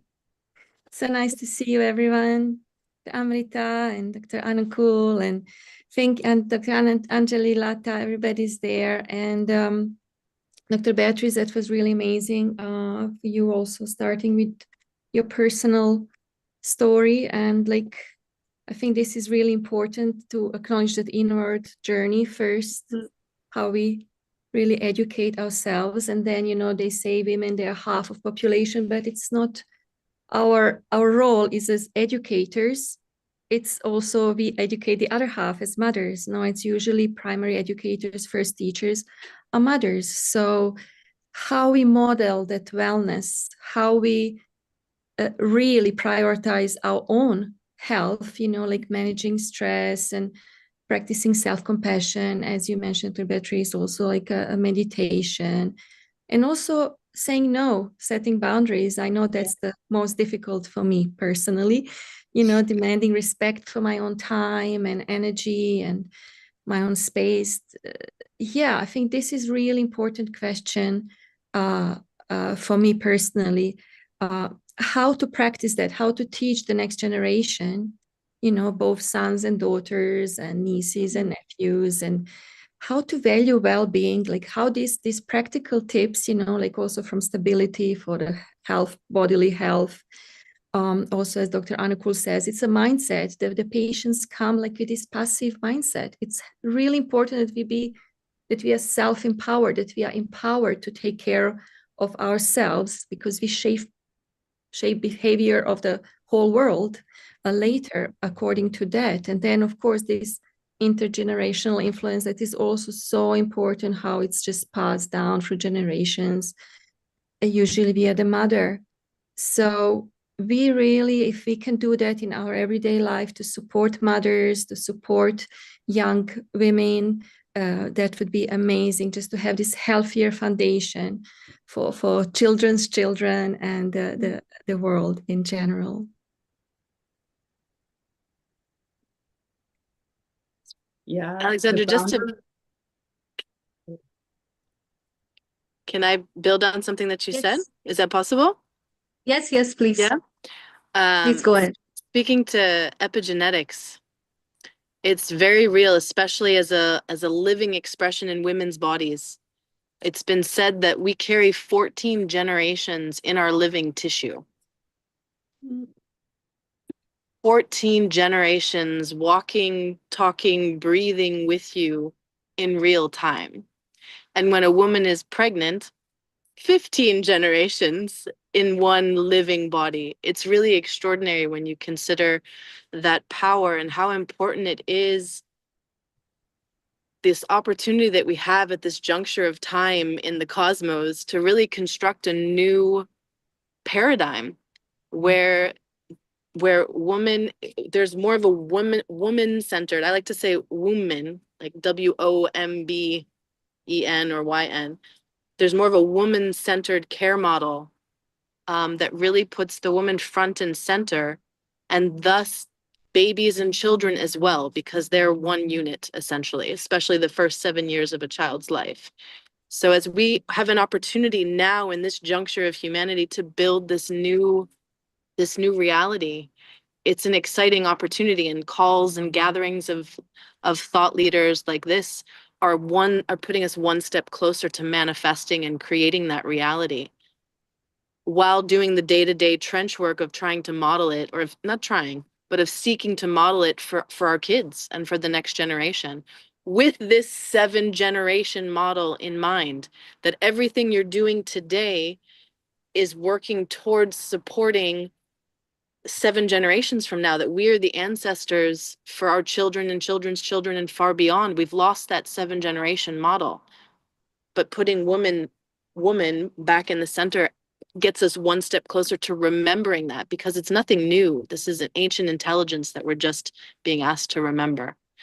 So, And Heather, yeah, Heather, thank you very much. I'm loving this. We are talking so much diverse, from the women moods, from the women hormonal changes, from the women in society, from the women in empowerment. This is so exciting for men to get educated and women to share their points. And it's so beautiful. Let's bring in Dr. Anjali as well from India and see what she thinks of it so far. Anjali, a global namaste to you. Global Namaste, Neil ji, and everyone from Healing Our Earth. Namaste. Hi, everyone. I think women are energy bombs, right? They are the energy givers and they spread light and happiness and they can do everything on their toes. That's what makes them so talented and so multitaskers. And they need to think for themselves in terms of, as everybody has said, Heather, it was a beautiful session. Dr. Anupul, you mentioned about bones and it can regrow at any age. The bones are resilient enough to take shape. So I think women need to exercise one thing, which is gratitude. Slow down as far as possible. Slow down your pace of life, because when you slow down, you pace yourself, you are able to gather more energy at the end of the day. Because we have these spoons, I call them spoons in a day. You have 7 spoons in a day.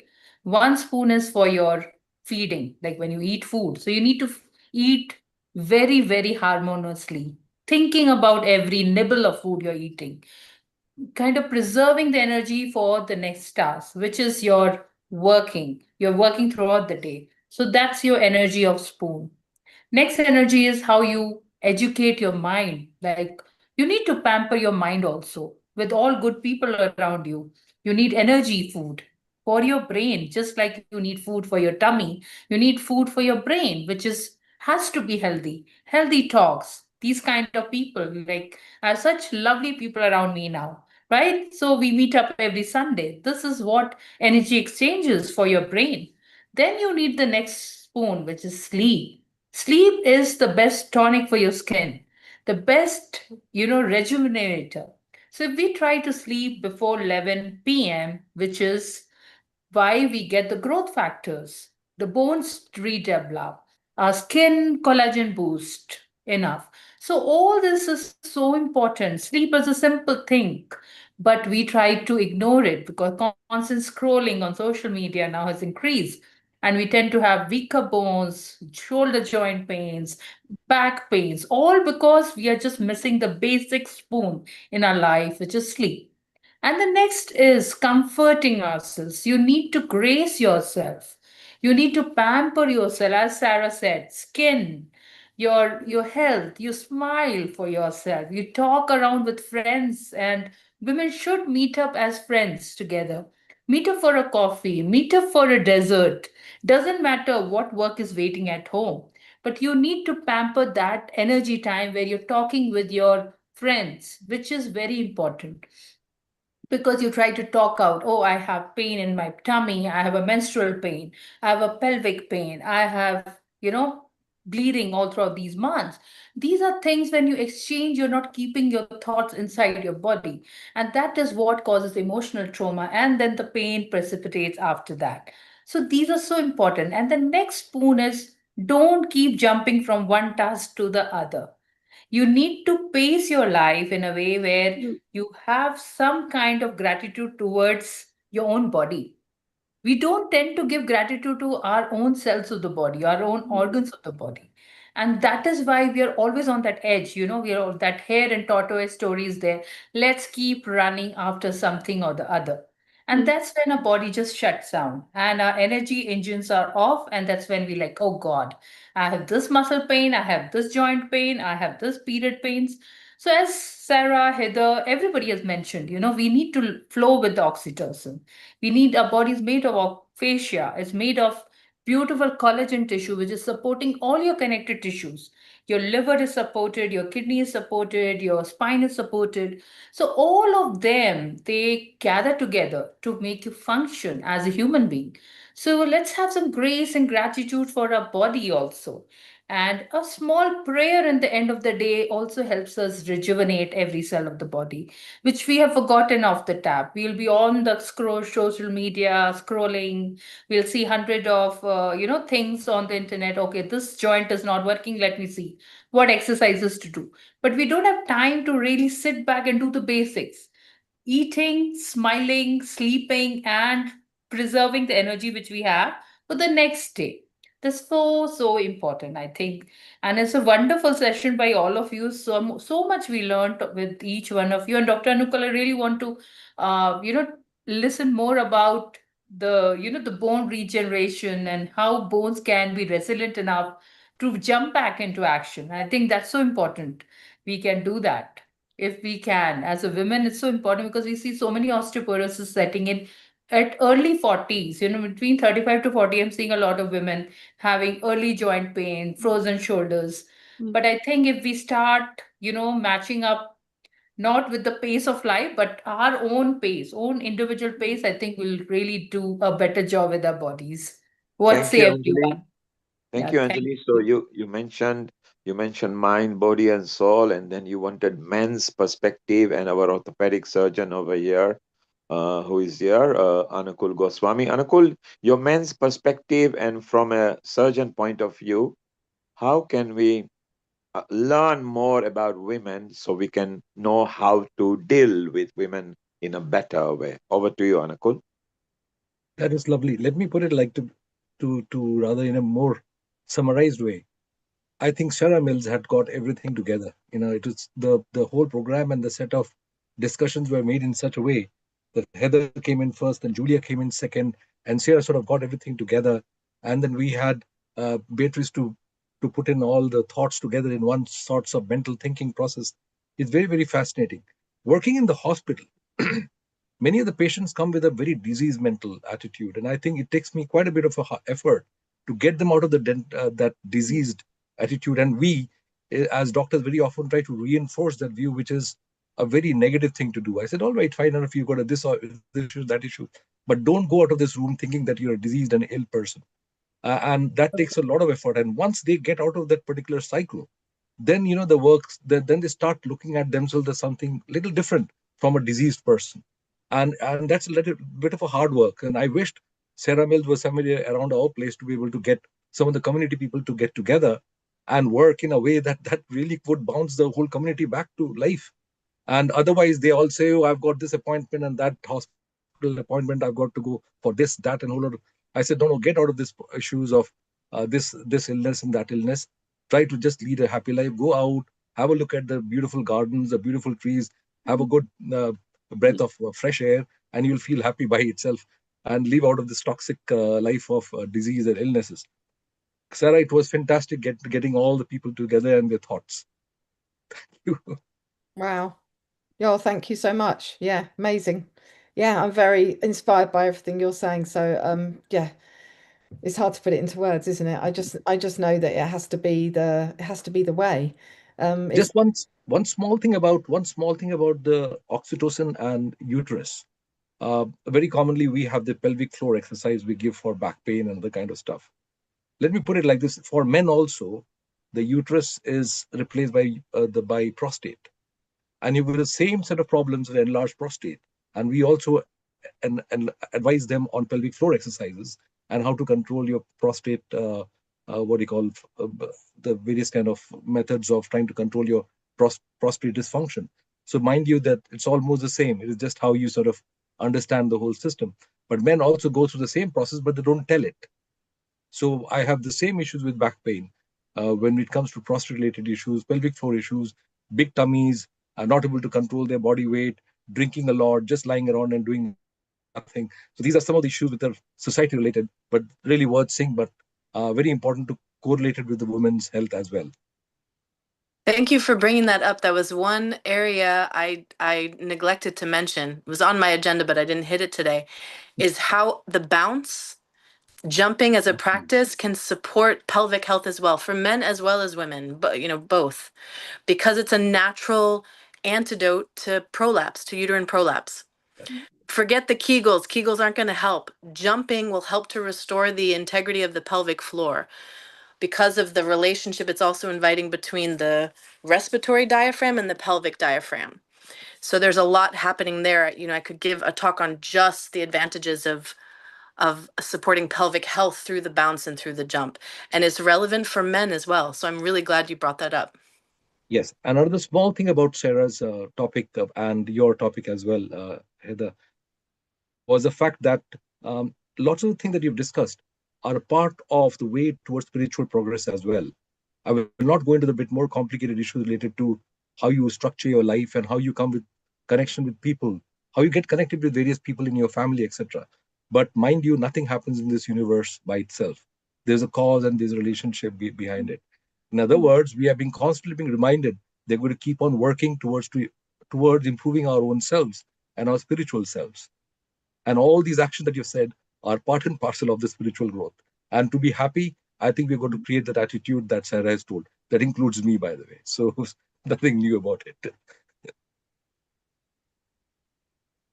That's amazing. It's so wonderful that in different countries, different genders are understanding about each other. This is beautiful. This is what Healing Our Earth does. And shortly we'll be moving on to the Indian diaspora there, where our Rotarian Lal Goyal has got so many guests invited. So let's go back. So Sarah, what have you concluded for today over the next 30 seconds? Let's just go around. What did you conclude today, and what did you particularly learned that you feel you will include in your next talk? Oh, well, I just conclude that something I've known for a long time, that everything is connected. I've heard people talk about the fascia before, but I don't really understand it. I hadn't, but that was beautifully explained. Thank you so much for explaining that, Julia, for the jumping, for the bouncing. I mean, who doesn't love getting on a mini trampoline? But when you realize all the health benefits of it, it's just like, oh my God, just be more childlike and, be more curious, because your body knows the way. So just, those are things that I will probably add in to other talks that I do as well. Yeah, I'll be Thank adding you, Sarah. jumping and Oh, bouncing. jumping and bouncing. Sarah, who is always sprightly and full, or you can see from her eyes, always ready to be energetic. Heather in Israel. Heather, what is your conclusion over the next 30 seconds, what we have developed today? Ooh, so much yumminess. The advantages of oxytocin and really inviting more oxytocin flow into our daily lives as practice by inviting more pleasure into our life. How that connects to discernment and boundaries, kind of speaking to what Beatrice was talking about a little bit as well, also resonated with me. And bringing up a topic that Julia addressed, which I think is also really important, being creative autonomy and sovereignty. And Dr. Osmani, you were also mentioning the allopathic care model, how the patients walk in passive and not feeling empowered. I think this next wave of healing that we're seeing is one of autonomy and one of radical self-responsibility. And everything we're talking about today supports this direction that we're moving in terms of that awareness of the power of our bodies. We just have to understand it with more literacy. Thank you, Heather. And we wish you a pleasant onward time. Stay around and let's go to Croatia, where Alexandra is there, who has been with us since the first day of pandemic. Alexandra, what is your mini conclusion for today? Over to you, Alexandra. If you could just unmute yourself. Thank you. Yeah, I think the conclusion is all these practical tips, definitely bouncing, focusing on emotional, mental self-care, like journaling and, unplugging, having mindful breaks. And that's like really for me, at the moment, something that I will really try to implement. Brilliant. So, Amrita, you started the session, you were the producer for it. Amrita, what do you feel what Yeah. we have learned today for men to get educated and for women to share their tips? Yeah, thanks, Neil Kumar. There are a lot of takeaways, especially I really liked everybody's session. And what Heather, Julia, and Dr. Beatrice and Sarah had been talking are just a combination of all the things together. And women must really understand these small things about themselves. So, not about just living a life, but it's all about knowing yourself. And it's pretty sometimes very late for a woman to realize that she is much more than what she sees herself to be, uh, and living and understanding her own self is one of the very beautiful aspects that she must understand. And that is why uh, when you understand yourself, you're able to give more. You're able to give to the levels which is um, very balanced in the society, rather than uh, overgiving or overdriving or overdraining, which are very common issues in terms of women and healthcare and well-being when we are concerned about that. And so it's really beautiful. Yes, fascia is very important. People must know, everyone must have an awareness about the autonomy and anatomy of the body, which is one of the big spaces, and how to create a well-being space physically and mentally, with a great smile that Sarah added, is one of the beautiful things that I would like to add today. Thank you. So isn't it wonderful? We went to Croatia, France, Israel, UK, America, and now we go back to India, where our Rotarian Lal Goyal is waiting for his guests with Priyadarsini, Anjali, Brinda, Asta, so many other people. So let's introduce Rotarian Lal Goyal. Over to you, Amrita. Thank you. Thank you, Nikumar. Global Namaste, Rotarian Lal Goyal ji. Rotarian Lal Goyal ji is the founder and charter president of Rotary Club of Organ Donation International, as well as he's the chairman of Organ Donation India Foundation in GAN. And we have with us guests from his side for this episode. Over to you, Rotarian Lal Goyal ji. Thank you. Global Namaste, and thank you very much, Amrita, as well as Neil Kumar ji. I must give thanks to Healing Our Earth, Mr. Neil Kumar and his entire team for organizing tirelessly the meetings every Sunday, and even organizing the Diwali and famous Trafalgar Square, London, every year. Very, very successful program. Which is available now on YouTube. Otherwise, people might have seen on the live also. So that is where we feel that we are proud Indians, wherever we are, because of persons like Mr. Neil Kumar, who is right now busy in organizing the programs of Diwali across the world, which is a very, very big thing. And we must feel that he deserves a very, very big award, reward, although the God is kind to give him so many rewards, but definitely from the government and from the society also. Now, coming to the today's topic, which is very, very important, and that is the women's self-care, wellness, well-being.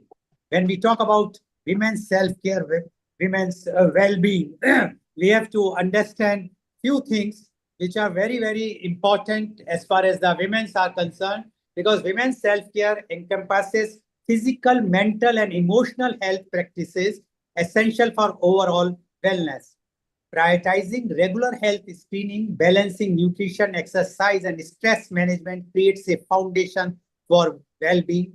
Beyond personal health, women can extend their care to others through organ donation, a powerful act of compassion that saves lives. And as you all know, that I, being the founder and charter president of Rotary Club of Organ Donation International, as well as the chairman of Organ Donation India Foundation and GYAN, I always try to see that the organ donation has to come in forefront. And I am very proud to say in one way that the women in India are, and not only in India, in UK, I have seen the figures, they are leading as far as the living organ donation is concerned.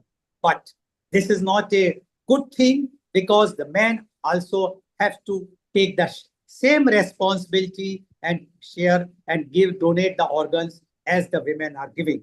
So my request to all the women on the earth, especially in India, is that they must teach their children, the boy and girl, that there is no difference between a boy and girl for anything, because now girls are doing the same work, rather more work than the boys.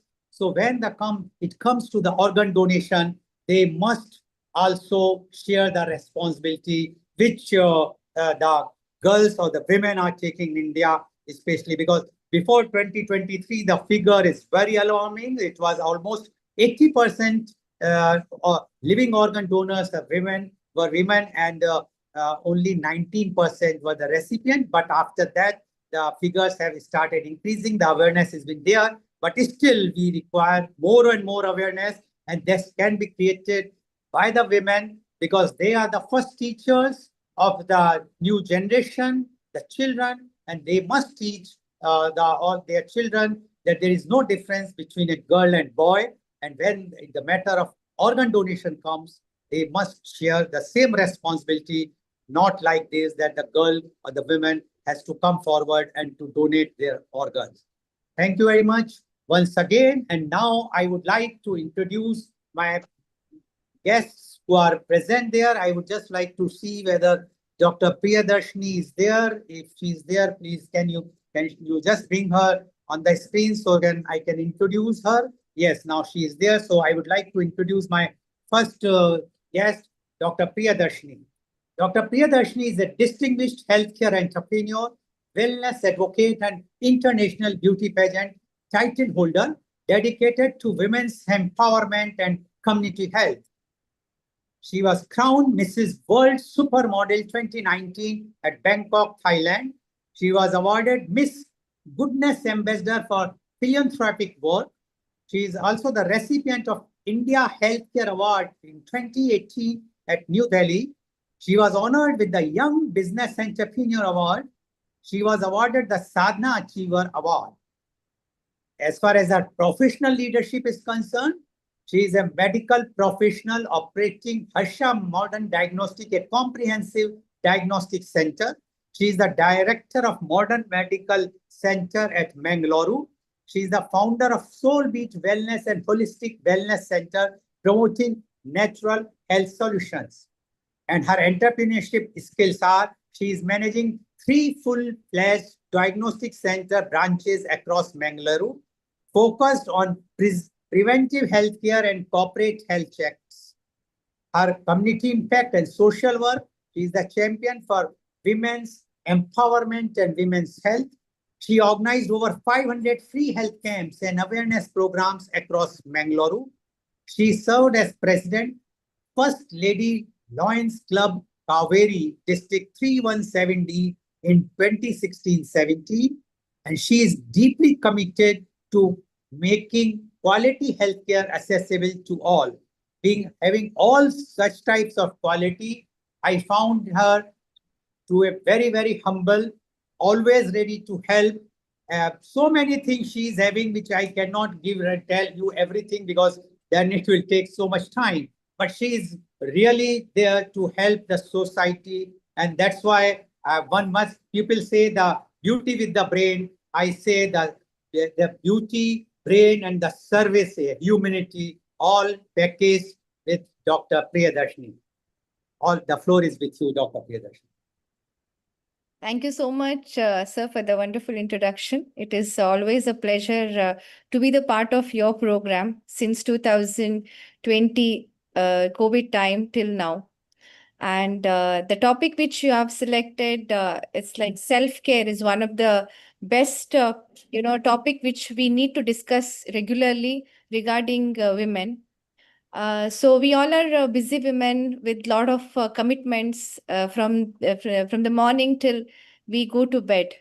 It's like a hectic life always, though we plan a lot every time. Whenever we get up with the stress how the day has to be planned, how you have to take care of a family, then the business, then the social life, everything. It is not so easy for all of us, every woman out there, to just to relax. In that context, when we think a lot about surrounding, we ourselves ignore a lot, including me. It has been happened with me also, where for certain ages I just was ignorance towards my health. I ended up with a lot of health issues. Then I realized myself that if I don't take care, then what is the point I give importance to the people around me. So I always believe that we as women, if we take care of ourselves, we can give that love and care to the people around us. So self-care is not just a physical or a mental, it's also a soul related to emotional as well as the soul. Physical well-being is something where we can think of, taking care of our physical health, because since I am into diagnostics and we are more into preventive health care, I always try to convey women that prevention is better than cure. When it comes to health, when we see ourselves, everything is fine. What is inside, what is happening inside our body, we are ignorant. We have to consider ourselves, our own body, as a temple. It's a very holy place, which without which we can't exist. You know how we give the holy place a great, important. The same way, we should start from within. And preventive health care is something where we have to regularly do the health checkups. We have to regularly take care of the monitoring of our, the values of our, maybe a blood pressure, sugar level, cholesterol, or a hormones, especially because hormones are the most important things which are making us emotionally, mentally, physically, everywhere we get imbalanced. As we all know, the woman is the one who has to go through with lot of stress and lot of physical variations. If I can give the example of the monthly cycle.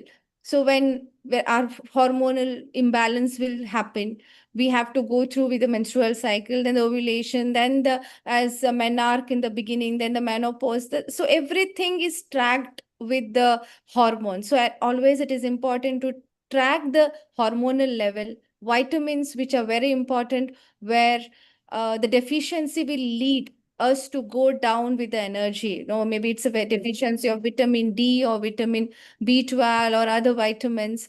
So maybe a calcium level we have to take care of. We have to look into the cholesterol, triglycerides. We have to look into the liver functions.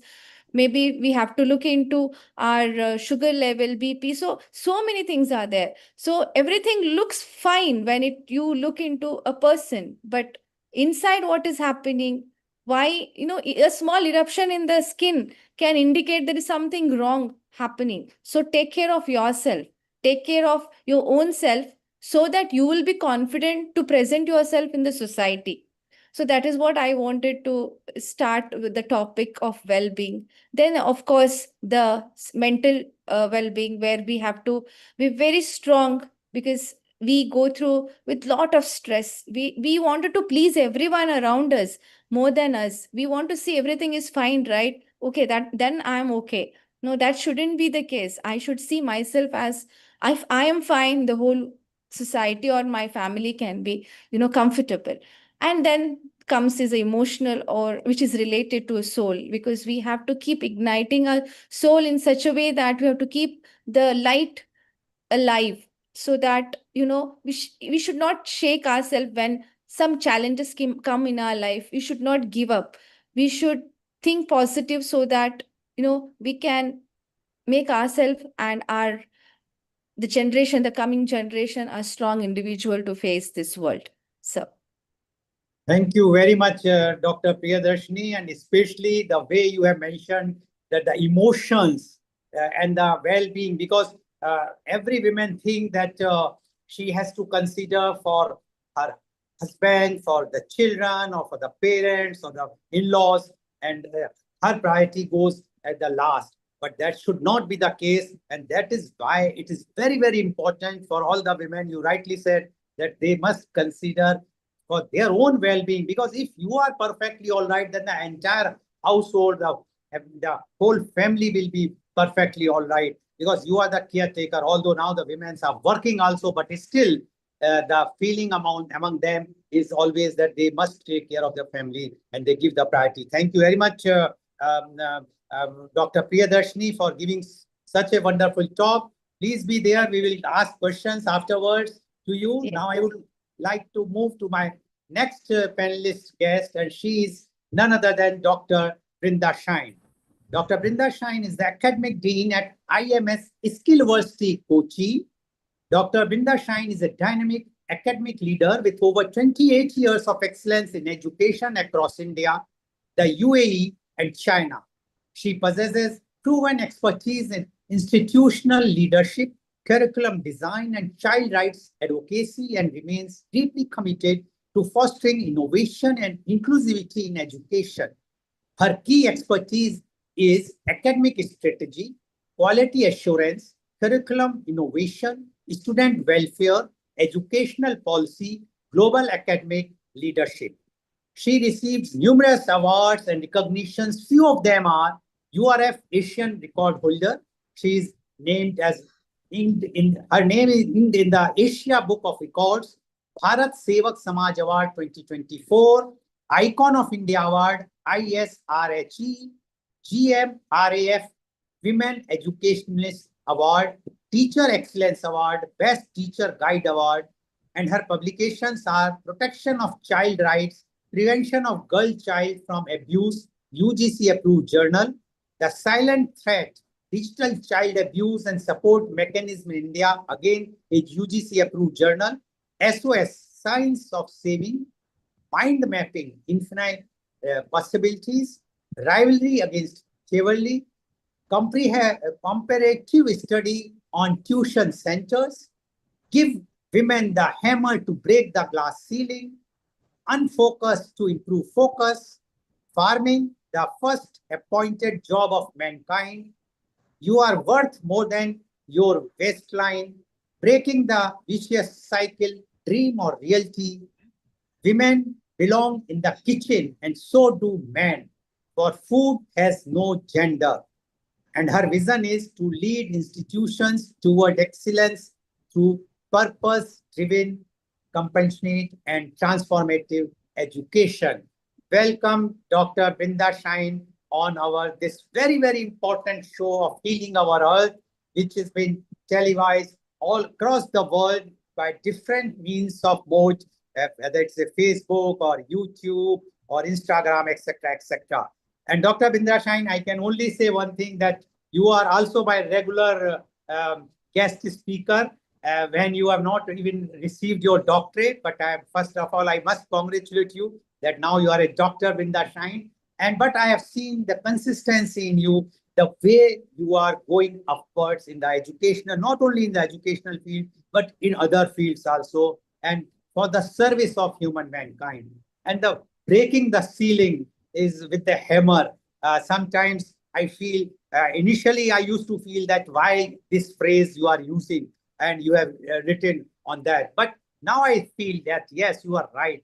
Because until unless the women will not break the ceiling, if they will not come out from that a circle which has been around them for so many years, they cannot be the real path leader for the society and to the world. So now I would like to give you the platform, Dr. Brinda Shine, please. Thank you, sir. Thank you for the beautiful introduction. You said this topic is very important to the world. Yes, it is. More than that, it is very important to me at this point, where personally in my life, I am at a point where I am resetting and refocusing.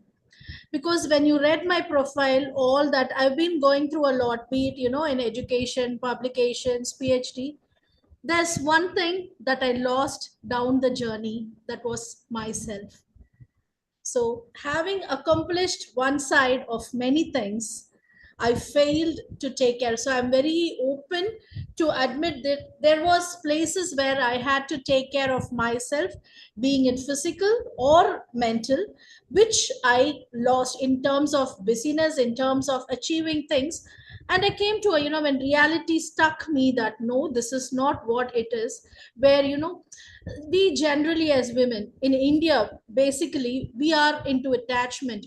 Get attached to things, we get attached to home, we get attached to family, and we always want to portray ourselves as perfect. That guilt wife, guilt mom is something that takes us for a ride. As soon as we get married, we want to be the best, perfect, flawless daughter-in-law, flawless wife who could, at the doorstep, whatever is required, we are there at their service. And it increases it, it's like amplify, like 1,000 times when we become a mother. That mother mom guilt is something that when a child comes, it is your responsibility, whatever the child is, it's not a shared responsibility. We take it in ourselves, where we live by pleasing others, but we seek happiness in others, where we seldom don't realize that we are not happy within. Because many times it's not that the things that we do are truly that gives us happiness. So, and then in terms of finding happiness, in terms of finding self-care, what we do is fox self-care, where we go for a spa. We think when we do a spa, it gives us happiness, music, a concert, window shopping or retail therapy, all that. But all that only heals us from outside. The inside soul, as Dr. Priyadarshini said, it always, longs, it always earns for a care, which we seek happiness outside, but not within. We don't want to be disliked by anyone. On that note, we sacrifice our health. And even in India, we should say, when festivals come, when everybody is enjoying, for a woman it is, for her, she has to set it, the food should be ready, the people when they come, the relatives should be happy. So I work in a place where there are teachers, educationists. When they come to work, I could see how sometimes they come to office and then get ready. They just tie their hair and come. When I ask, they say they hardly get 5 minutes to take bath. Self care starts from within. When we say even to bathe, they have to set time, because their priority goes in different records. But thinking that we will get rewards from our children, that will never happen. Because unless our child is 30 or 40 years, unless they become a parent, they will not realize the sacrifices or the things that we do, so we don't get rewards also. So since there is no instant reward, what we do is, it gives an invisible stress on ourselves. So again, it becomes like just a task that we do every day without pleasing our inner selves. So I would say, first thing a woman should learn to say for a self, care, for well-being or wellness, is to say no. Sometimes, not that everything that comes to you, you have to say yes. Before saying yes, just think for 10 seconds, take a break, and think if you could accommodate it. There is no problem saying no, just because you are taking it, rather than taking a stress over. And it's okay not to be perfect. It's okay sometimes the house is messy, it's fine. Unless you are happy, nothing else matters. And I would say, since the reward, it doesn't come from the children or from the people around, I would say there should be such community, as such conferences, there should be community to build happiness in people as well, to appreciate. A small appreciation is what everybody, right from childhood, all longs for an appreciation, and that appreciation helps us to go a long way. So in self care, rather than expecting it from the own kith and kin, it would be better to have a set of place, a set of workplace, set a society, where you get, people care for you. Even that matters. When the place is toxic, it is always better to move and find happiness. And because only when a woman is happy, the house is happy, and only when the house is happy, the society is happy. So everything happens from the women. So I would say the wellness or well-being is not a luxury, but it is a liberation. And it's not that you wait for someone to come and give it to you, but you have to take the situation. And especially we are living, I would say, one side, this generation is far better. Before millennial, in 70s, the men, it was, though one side it was a dominating generation, but women did get break or rest for her periods, if I have to say, every month, 3 days. In terms of, culture, women did get rest. And from there, a bit of modernization came, the millennials. So that went, like, people became normal, but that became taken for granted, where the pain that a woman goes through, With that, she has to take care of the family, she has to cook, she has to feed, and now everybody works for economy. I mean, for balancing the finance factor, they have to balance at the work also. We are not getting special privilege just because we are having our periods. So that is there. So it's in between. I would say the millennial generation is the one which, in between the two, worse than 70s, I would say. But thankfully now I see, when I look at my son, I see he like when his friend has a stomach pain. So when in our generation we feel, it's shy to even tell it out. We say it's women's problem or we hide it. So he came and told me, Mom, like my friend is not well. She's having a period, so she had stomach pain. Do you have some tips? I felt so proud that the generation is changing. But one way they say it is the influence of Korean men are tend to be kind of more chivalrous, so that is also reflecting somewhere in our culture, I guess, which is a positive thing. So at least I believe the generation that goes forward, they are more understanding. When I look even at the students that I see, there is a change that is happening, but still there is a long way to go. Rather than blaming your husband, rather than blaming your children, rather than blaming your society, live for yourself. Seek happiness within yourself every day. If you cannot find time for yourself, there is no one to be complained but you. So it's my responsibility. So everybody should reset and refocus once in a while and start a fresh journey, sir. Live for yourself, says Dr. Brinda Shine, and very beautifully she has given, she has come out with her pain. The pain women faces, especially in India, while she's working, and how much responsibility the family gives without knowing the well-being of the lady of the house. And I'm sure the way she has mentioned that the new generation is now taking up, the changes coming up. The day will come, definitely. And that's why these types of topics on the conference or on this Healing Our Earth, I must give again the credit to Mr. Neil Kumar to keep such types of topics so that the message goes to the society and to the entire world that how India is also changing, but still miles to go. Thank you very much. And now I would like to move to my next panelist. Yes, and please stay so that we will be able to talk to you further. Now, I would like to introduce, and this time my next panelist is not that experienced, as you have heard two experienced women, but she's a young lady. But she impressed me, and that's why whenever I have such types of topics, I immediately, her name struck to me, and she is none other than Miss Astha Saxena. Miss Astha Saxena is a psycho-oncologist and the founder and director of Psycan Monovaha Private Limited, Mathura. She is a member of the Counselors Council of India, the International Psycho-Oncology Society, IPOS, and serves as a non-oncology member of the American Society of Clinical Oncology, ASCO. Ms. Saxena received her specialized training at the Rajiv Gandhi Cancer Institute and Research Center, New Delhi, and Metro Hospital and Cancer Institute, Preet Vihar, Delhi. She previously served as a consultant psycho-oncologist at Metro Cancer Institute, Faridabad.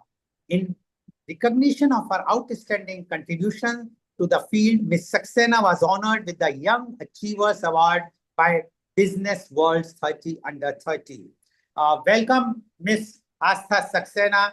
You have heard our two previous speakers, Dr. Priyadarshini as well as Dr. Brinda Shine, and both have emphasized on the self-care. Now, being a psycho-oncologist, which is not a common profession as of now in small cities, I can say in big cities, metro cities, yes, but not in small cities. We would like to know your views on today's very, very important topic about the well-being and of women self-care.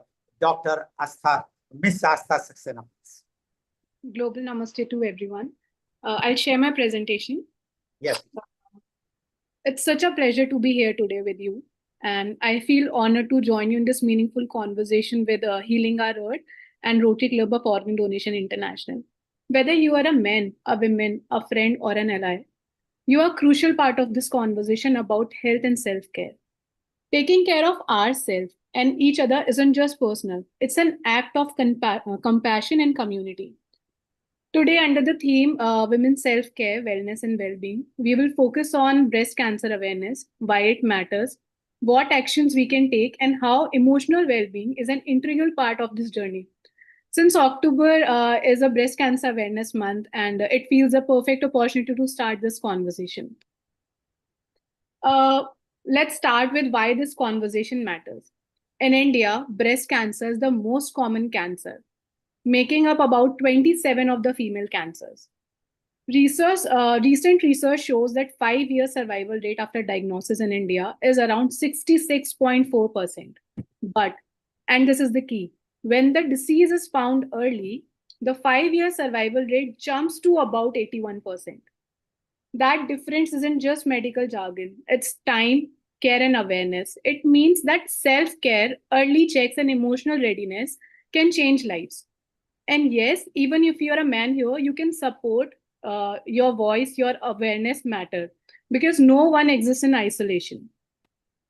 Early detection really is a game changer. It means that disease is caught when it's smaller, more treatable, and before it spreads. Medical screening tools like breast cancer examinations and mammography are helpful ways to catch each issue sooner rather than the later. But even before the scan, knowing your family history, paying attention to changes in your own body, and acting on them, that's the self-care in action. It's not about fear. It's about taking proactive care of yourself and the people you love. Next is self assessment. Know your body. First, I'll tell you about the right time and location for your self examination. Every woman above 35 should perform a monthly checkup. If you are menstruate, the best time is to 3 to 5 days after your periods end, around the fifth day of your cycle, when breasts are least lumpy. If you don't menstruate, pick one easy day to remember each month. The examination will cover the entire breast, extending to the collarbone, across to the middle of your breastbone, down to the bottom fold of the breast, out in your armpit. Then there are 3 steps that we need to follow. First is look into the mirror. Stand in front of a mirror with arms in the different position. First is at side, second is at raise, and the third one is hands on the hip.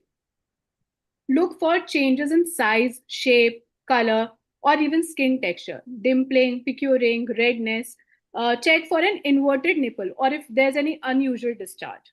Second is lying down. Lie down or flatten breast tissues. Use your 3 fingers, these 3 fingers, with light, medium, and firm pressure to examine the entire area symmetrically. Like we can go in a circular motion like this and from upwards to downwards like this, and sometimes, and the third part is from going downwards to upwards like this, to check whether if there any lump or any lesion are there. Third is feel. Like repeat the manual check while standing or in the shower, as soapy skin can make it easier to detect a lump or thickening. What to look and feel for? Signs of change. Look for anything new or different from last month.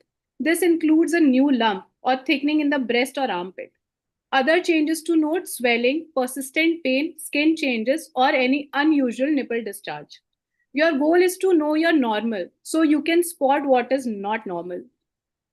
Fourth is take action and get professional care. If you find something off, don't wait.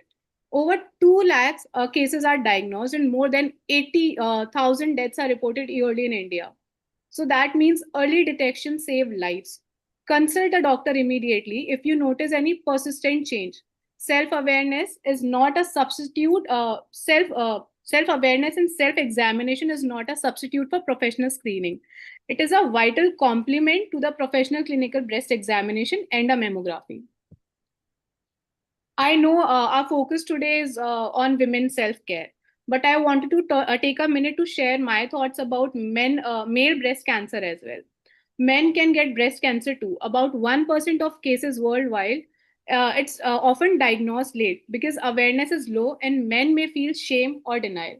The emotional impact can be heavy: anxiety, isolation, fear. Families, friends, and mental health supports play a crucial role here. Normalizing this conversation helps men seek help earlier and ensure they receive the care and emotional support they deserve. As a mother, sister, wife, or a daughter, we should take care of the men in our lives too. Next is emotional and psychological impact. Let's pause for a moment and talk about the emotional side. Because health is more than just physical. When someone receives a cancer diagnosis, it brings a wave of shock, fear, questions, identity shifts. Who am I? How will people see me? How will I handle this? Families and caregivers carry their own emotional load too, and often they get overlooked. That's where emotional support matters. Counseling, peer groups, therapy, support groups, they are not just optional extras, they're the part of mental health journey. Because when the mind is supported, the body responds better and recovery becomes more possible. In my role as a psycho-oncologist, I have seen how mind and body interact in this journey. At PsyCan, we talk about holistic approach, medical care along with the emotional and community care. We help patients and families processing feelings, rebuilding confidence, manage fear of recurrence, and connect with their life. Because you are not, because you are more than your diagnosis. You are full human being, experienced, resilient, and worthy. And let's honor that. Self-care isn't only for when something is going wrong or something is wrong. It's for everyday living. Good nutrition, physical activity, keeping healthy weight, all of these lower risk factors. Sleep well, stress less, and go for your checkups. Make a habit, not a one-time event. Support network matters. Whoever you are, whoever you know, encourage each other because self-care is not selfish. Now I would like to break some myths, but gently, clearly. Only older women can get breast cancer. No, not that's not true. Many women under 50 are getting diagnosed in India. No pain means everything is fine. Not always. Some cancer don't hurt early. Then comes mammography are dangerous. Actually, they are safe and standard tools. Next is cancer means death. No, many women live after very well after the treatment when they caught early. So let's replace the myths with fact, fear with action, and silence with conversation. uh, Closing and the call to action. As we conclude, I leave you with this. Awareness leads to action, which turns and leads to empowerment. Talk to your doctor if you are women, get your screening. If you are men, ask how you can support the women in your life and your health too. Teach someone a self check. Share this knowledge. Self care is not indulgence, it's strength. It's how we honor ourselves and around us. At PsyCan, we believe in healing body and mind both. But you are more than your diagnosis. You are a person, a story, a future, a life to be lived fully. Thank you for your presence, your care, your compassion. Let's move forward stronger together. Thank you. Self-care is strength, not selfishness, says Miss Asta Saxena. And very rightly she says, because the topic self-care, people feel that it's a selfishness for the women. No, it's not the selfishness for the women, but rather it is for the selfishness of the man. Because if the woman of the house is healthy, happy, then definitely the house will be happy. And this is what the message is. And it's very rightly presented by Ms. Asta Saxena, because this breast cancer month, which we are celebrating in India, is where we must get, especially the women must check themselves. And now she has mentioned about the men also. So it is also that men also should check so that they must get early detection so that survival rate can be good. Thank you very much, Ms. Astha Saxena, for giving your very good views. Please stay there. And now I will like to bring my next panelist guest, and she is Advocate Gayatri S. Mohan. Advocate Gayatri S. Mohan is a young, dynamic lawyer of Trivandrum or Trivandrum. She is internationally recognized as a youth ambassador of India to China by Government of India in 2019, as well as she was the International Youth Delegate, Government of India 2019. And I also met her in 3 years back in Kolkata, where she participated in the World Peace Summit, Peace Parliament at Kolkata Raj Bhavan, where she spoke on the topic. And I was so much impressed by this young advocate that the way she has spoken fearlessly and gave the answers to so many participants at that time, that I found that she is such a girl, I must say, that she can very well show a good path in the future. And that's why whenever there is such types of topics, I always also remember her. So Advocate Gayatri Mohan is also a legal panel appointments. She's having lots of illegal panel appointments like panel lawyer. She's a panel lawyer for POXO cases of from 21 to present in the Thiruvananthapuram. She is a panel lawyer of Thiruvananthapuram Legal Service Authority, TLSA, Nyatinkara. She's a remand advocate, judicial first class magistrate of Court 7, and she is a legal aid clinic advocate, Kochuka Grama Panchayat 2025. She is also the community legal service in the service of community legal for the Sambada Resource Person District Legal Service Authority DLSA Thiruvananthapuram.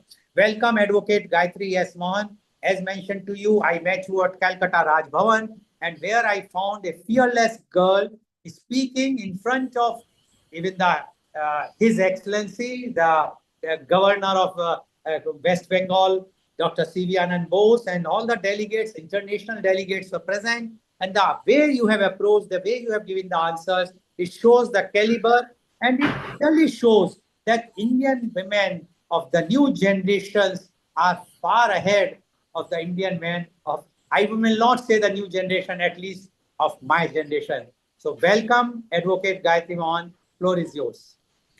Thank you, Lal Goyalji. Namaste, everybody. Myself, Advocate Gayatri S. Mohan from Thiruvananthapuram, Kerala. Actually, I'm really thrilled to be in this summit. It's about women's care, wellness, and let's talk. And all the speakers who talked before me, it was excellent. You guys already covered what I wanted to cover. Yet, let's talk.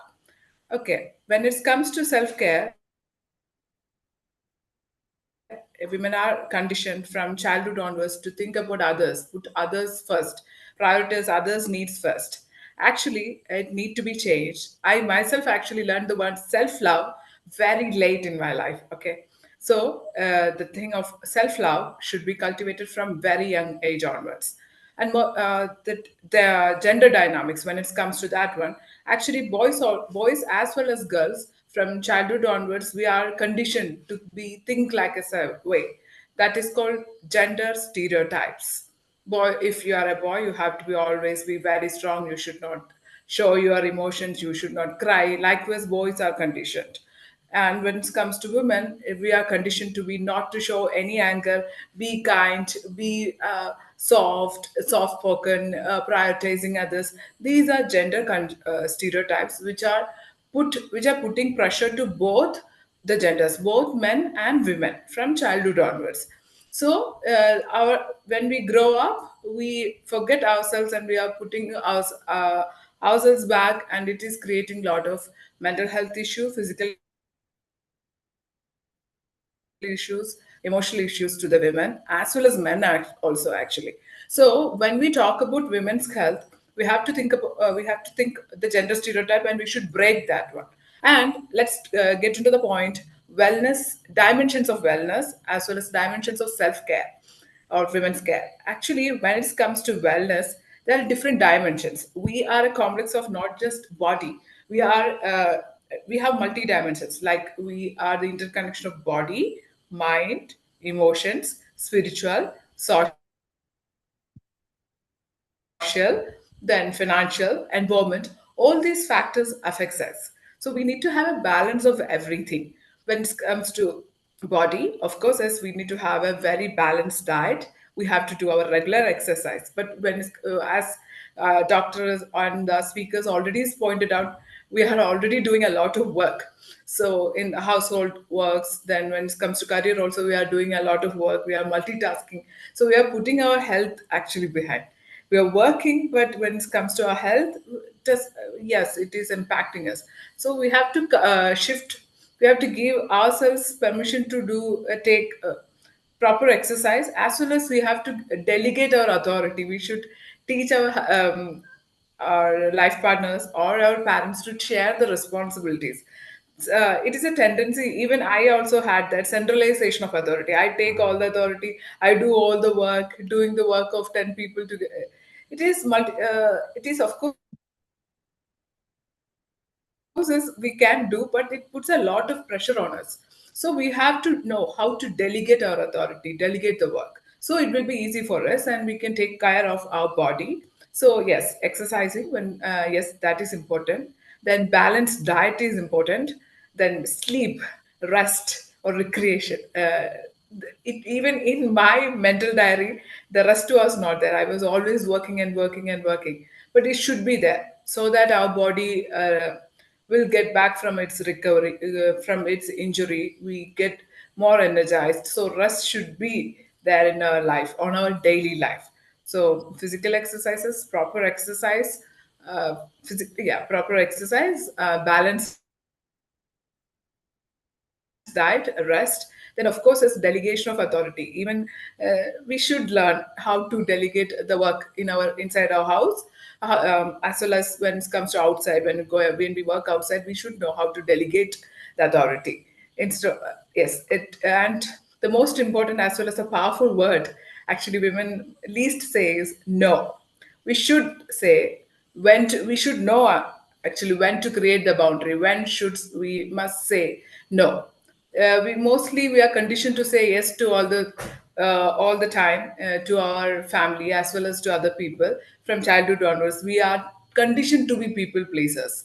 When yes, after pleasing people we are not actually happy, it's because we are not telling no. We must say no. So yes, it is good for ourselves. Yes, we talked about physical dimension, then it comes to mental aspect. We need to take care of our mental health as well as emotional health, doing what makes us happy, as well as saying no to the things which are not good for ourselves or good for our family. We should say no. Then when it comes to intellectual aspect, the learning doesn't end with school or college. We have lifelong different experiences are coming, and of course, as we have to learn new things, adapt to new changes by updating our skills. So we should open up our mind always, intellectually curious. That intellectual curiosity should always be there and learn new things. Be creative always because it's always there. We should encourage that one. And when the another aspect is finance. Yes, women need to be financially independent. That was my personal opinion, as well as women, both men and women should be financially independent.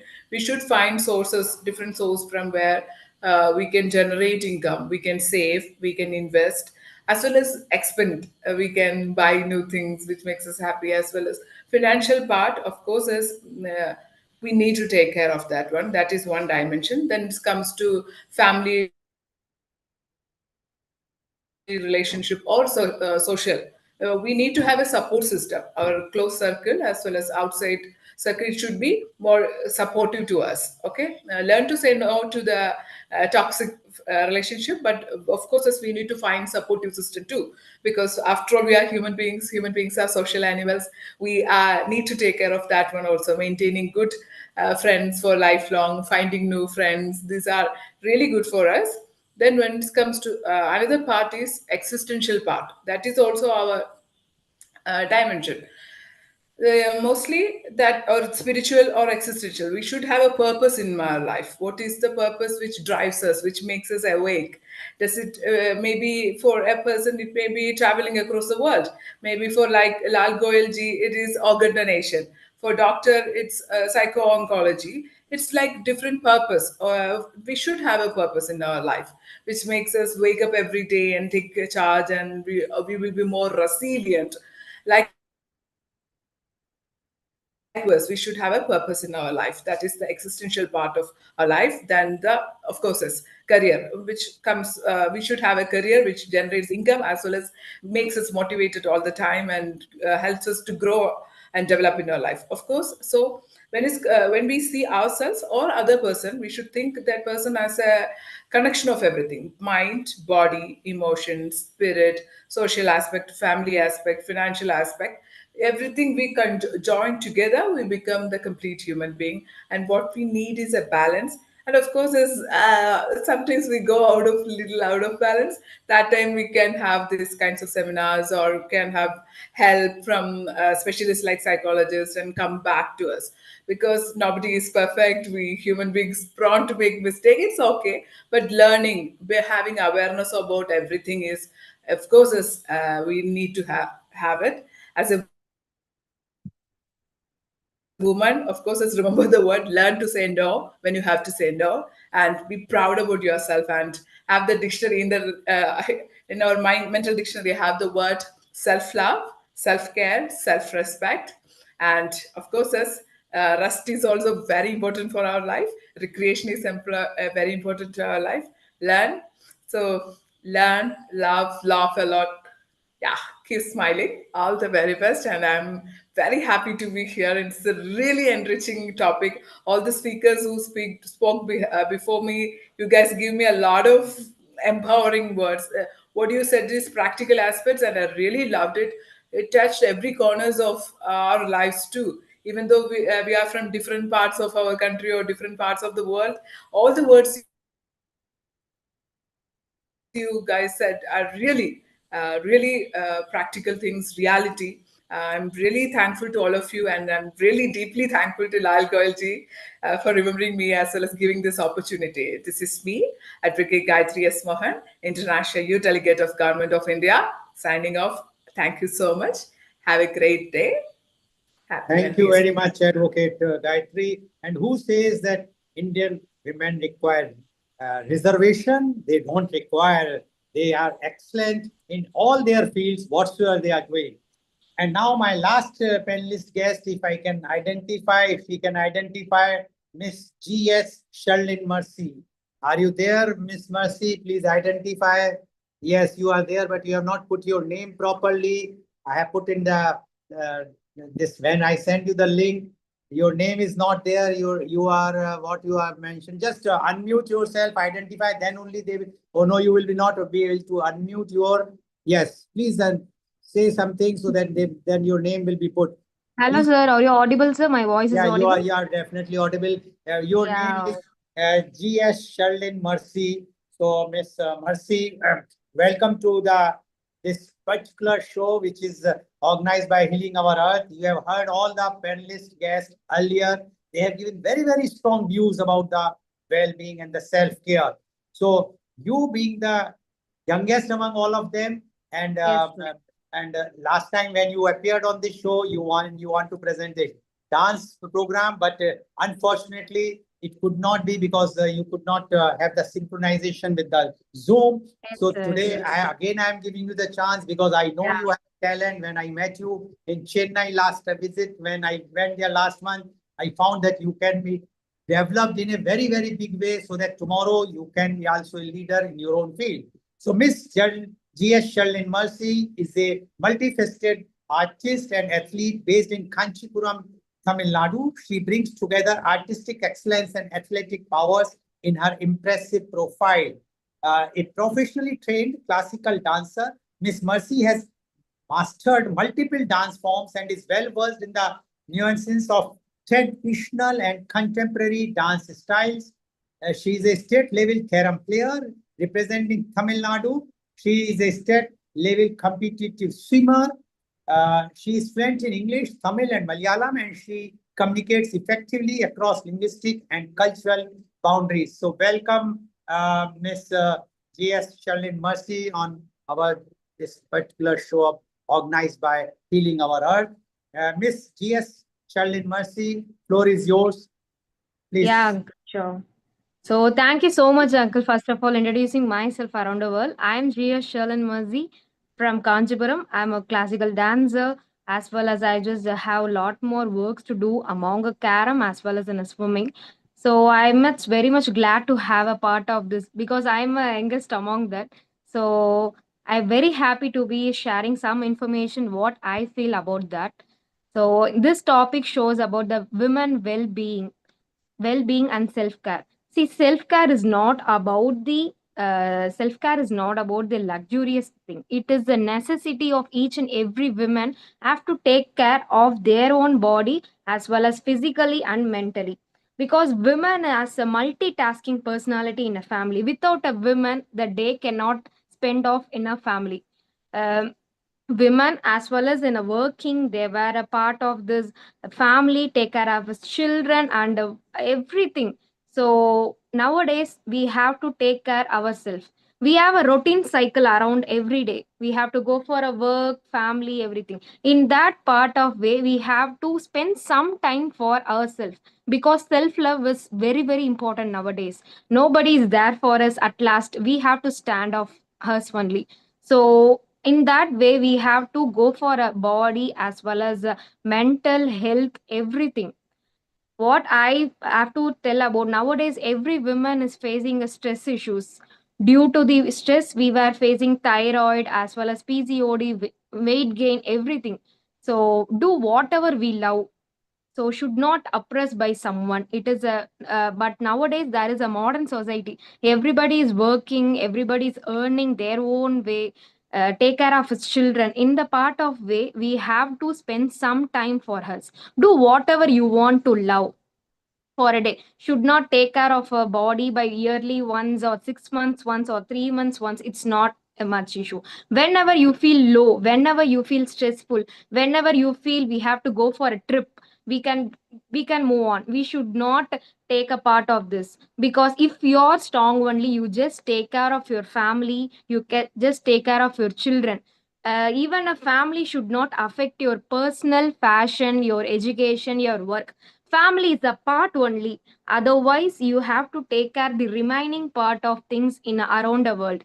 Our growth of progress should not avoid within a part of way. We have to move on till our end.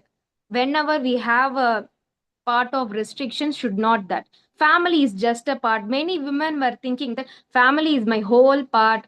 It is not about, it's just a part remaining. You have to go for a conference, you have to, your progression have to be higher, higher, higher. What does I believe that, see, talent has no age. So that's why what you have to do, what you have to pursue, you just move on. Studies also, there is a, after kid many of the women were suffering. After a kid I was unable to study, after a kid I was unable to work on, after a kid I was unable to dance also. Even my students were suffering from, I cannot dance. After my marriage, my husband was not allowing me dance. So it is not like that. Fashion is part of way. Your work is also a part of it. We have to maintain the routine cycle, as I what I believe in that. So, for example, whenever I feel low, whenever I feel stressful, I just go for a trip. It is not a therapy form of way. What I believe, what I love. In some ways, the women were like to be every part of way. So somebody likes to go for a temple spiritually, mentally, spa, yoga, everything. So women has no rest in their life, what I say. Because the working women also, even Saturday, Sunday leave, they cannot even sleep for a while. So sleep is a great part of a rest of a woman. Many women were not at all sleeping because of family. They have to wake up early before 2 hours to make a meal, to get ready of his children, get ready of his husband, everything. So she cannot able to share a sleep a while also. So even Saturday, Sundays also she cannot have a rest. Without leave, women only has. Even a companies and even a family, it is not a leave. So we have to spend some time. We have to separate our work. We have to share our friends. We have to go our own friends, family, cinema, everything we have to share, because life is once. So we should not stick on their own personal issues. We should not, and we should not depend on someone. We have to know each and every part of financial, everything we have to know that. So women is a very strong soul while comparing to men.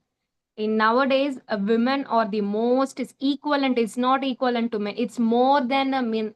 We were educated, we were knowledgeable, we were working more than a woman in everything. So nowadays there is a no domination, no oppression is more on. So everybody is talented, educated, working, and so on to be the part of this. For example, Mary Kom, you all know that she's a boxer and she has three kids. Many of them were criticizes her, after your kids you cannot able to do a boxing, so your career will move on, your career will stop out. But she believes himself that we have to go for a boxing. Even though she has three kids, she maintains her family and children as well as his boxing. After three kids also, she has won many national awards, anything. So every woman have to believe their own soul, so should not suffer on somebody, what I say. So that's why, sir, so thank you so much for the great opportunity to explore myself as around the world.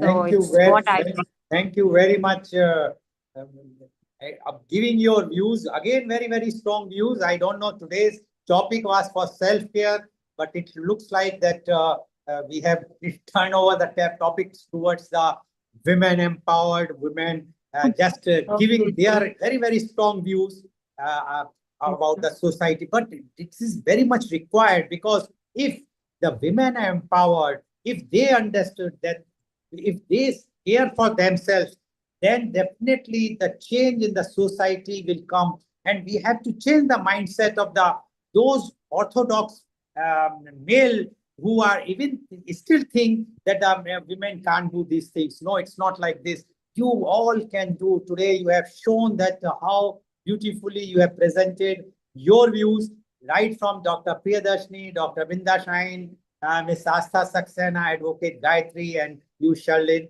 And this is the new India, I must say, that India is changing. Dr. Priyadarshini, you are there. Can we have Mr. Neil Kumar or Amrita also? Thank you, sir. Yeah, so that we can have the question, if any questions. Dr. Priyadarshini, I will just ask this thing, because you have won the pageant and you have won the very important pageant at that time.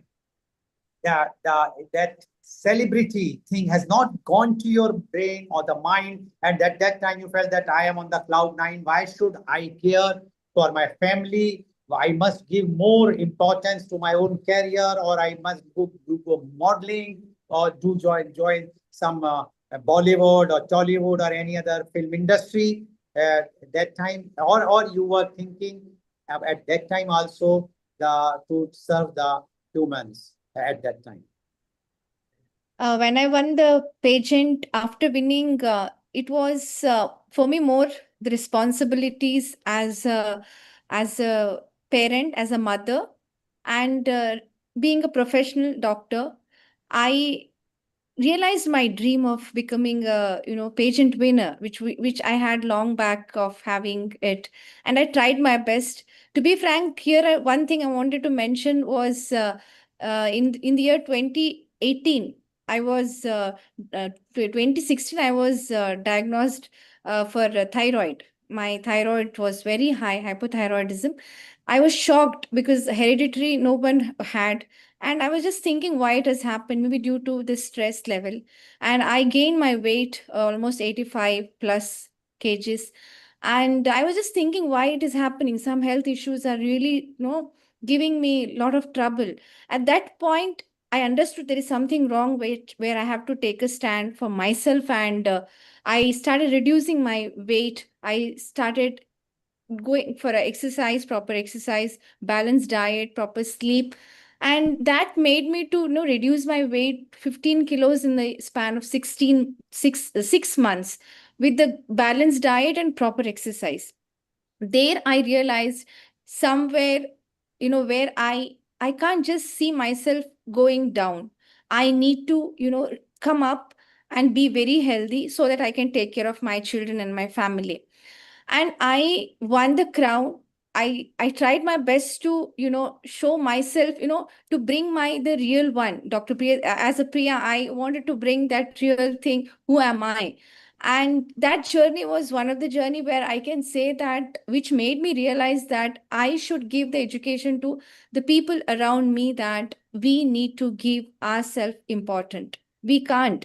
When we are, the thyroid which hit me made me to come back to my normalcy. Today I can maintain my weight and can maintain my diet, and I can educate my fellow friends or my surrounded people, that I give an example of my own self, saying that if I wouldn't have taken the precaution at that time, I don't think I would have been what I am today.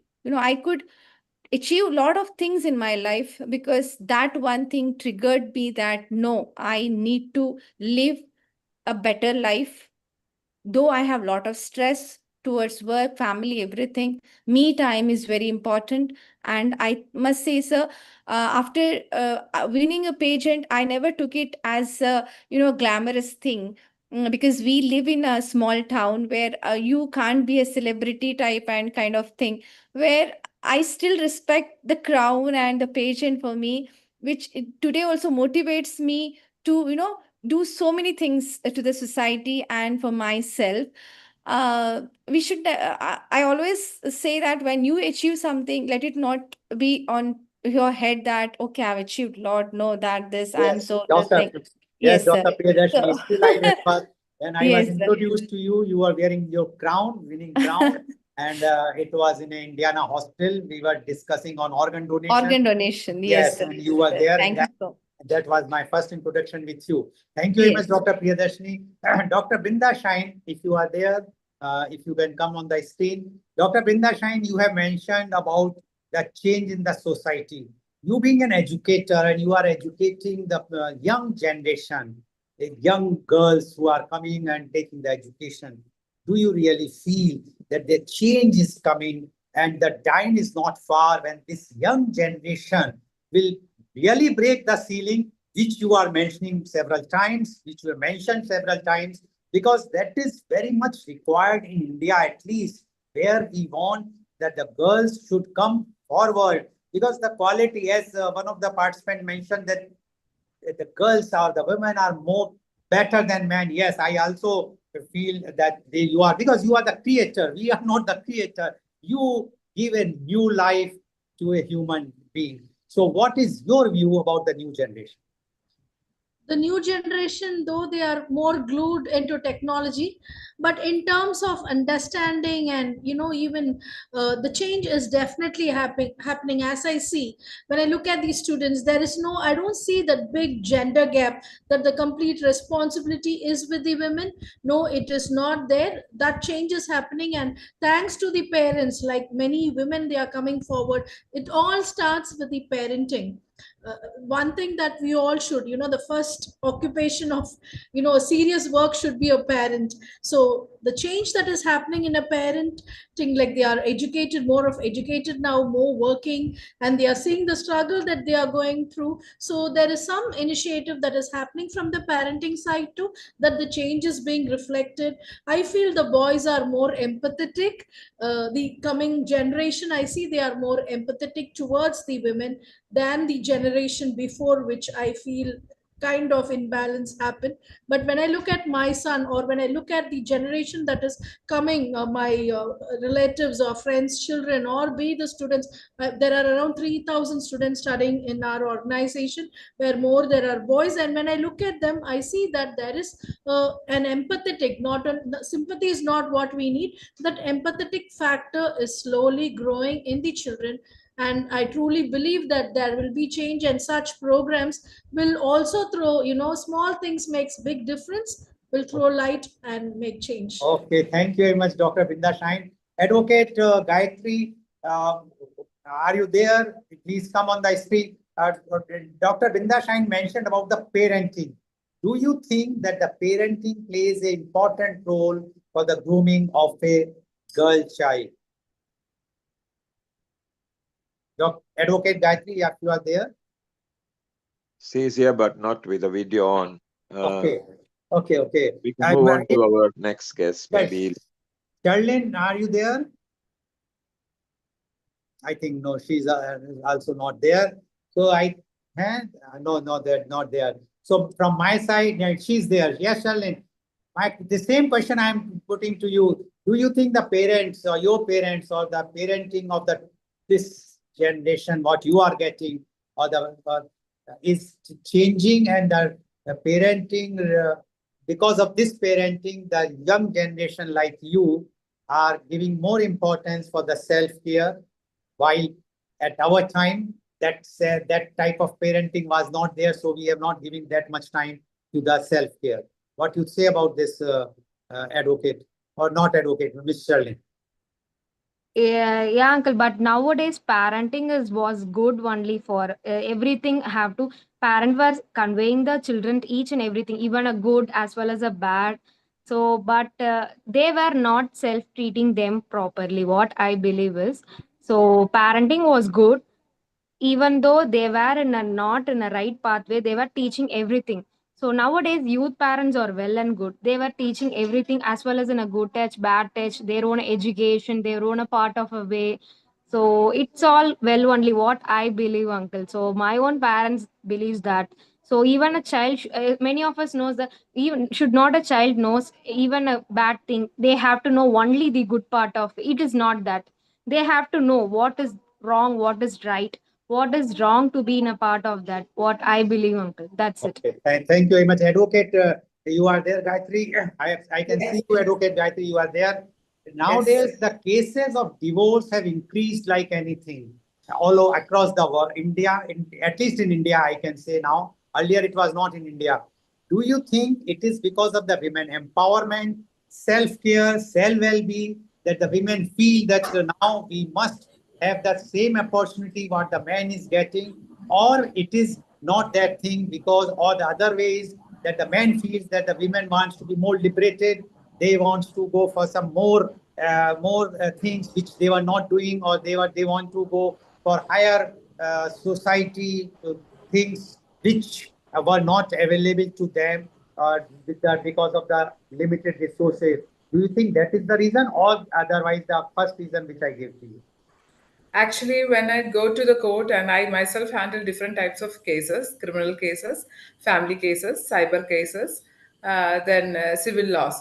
When it comes to family court, it definitely heartbreaking to see that one actually. Uh, After analyzing all those cases, what I personally saw is it is lack of gender education, sex education when from very young age onwards, because nobody is learned about what is having a marital life, because ultimately two different human beings from two different backgrounds are coming together. Of course, learning about other person's differences, learning about similarity, it doesn't happen there, and that is one of the reason. The lack of awareness or the lack of sex education is there, gender education is there, of course. Yes. Then another thing is alcoholism, drug addiction, then smoking. This comes to the both. Actually, in our Kerala, it's mostly on men, actually, alcoholism. So definitely that creates problems. It wrecks the family. Then extramarital affairs are increasing because we are well connected. So we can connect it to the internet, anybody at any time. So of course, it is affecting that one. Then of course, as women are now, since after this internet and connection across the world, today people are becoming aware, especially women are becoming aware that of course as at this age, I am inside the home, but another woman is outside the world, she is flying, she is in the space, why I am here, like this question is coming up to the younger women also, like what is happening, what's the difference between me and her, kind of questions are happening. So they are becoming aware of what is happening in the house. For example, earlier generation, they even don't know what is the name called domestic violence. Today we are talking about that one, and so younger generation is understanding. So domestic violence is happening. We can go to the court. We can approach it. We can take necessary help from them. There, so we are becoming aware. So that awareness is also because one of the reason there are different grounds for divorce are there. One of the ground is of course domestic violence, extreme physical abuse, mental, emotional abuse happen. So girls come to the court and they take protection order from the court and then go for divorce. Then another ground is, of course, this adultery is another ground for divorce. Then another ground for divorce is sexual diseases. For example, if your partner is having AIDS or sexually transmitted diseases, that is one of the reason for this divorce. Then the multiple dimensions are happening. If your husband or the life partner is not available for at least 7 years, his whereabouts is not known, then that is also becoming a ground for divorce.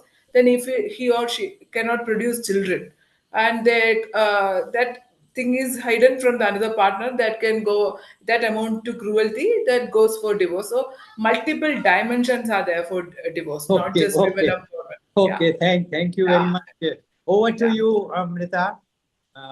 If you have any questions. Thank you so much. Rotarian Lal Goelji, Advocate Gayatri, I also have a question for you.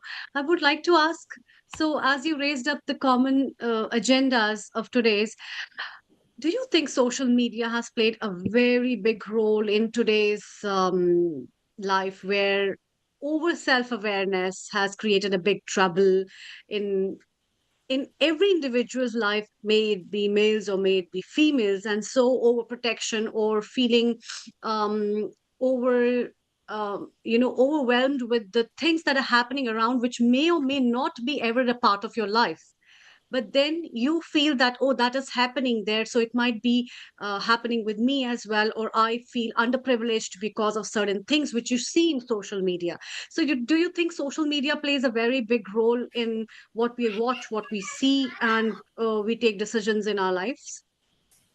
Actually, social media have both positive impact as well as negative impact.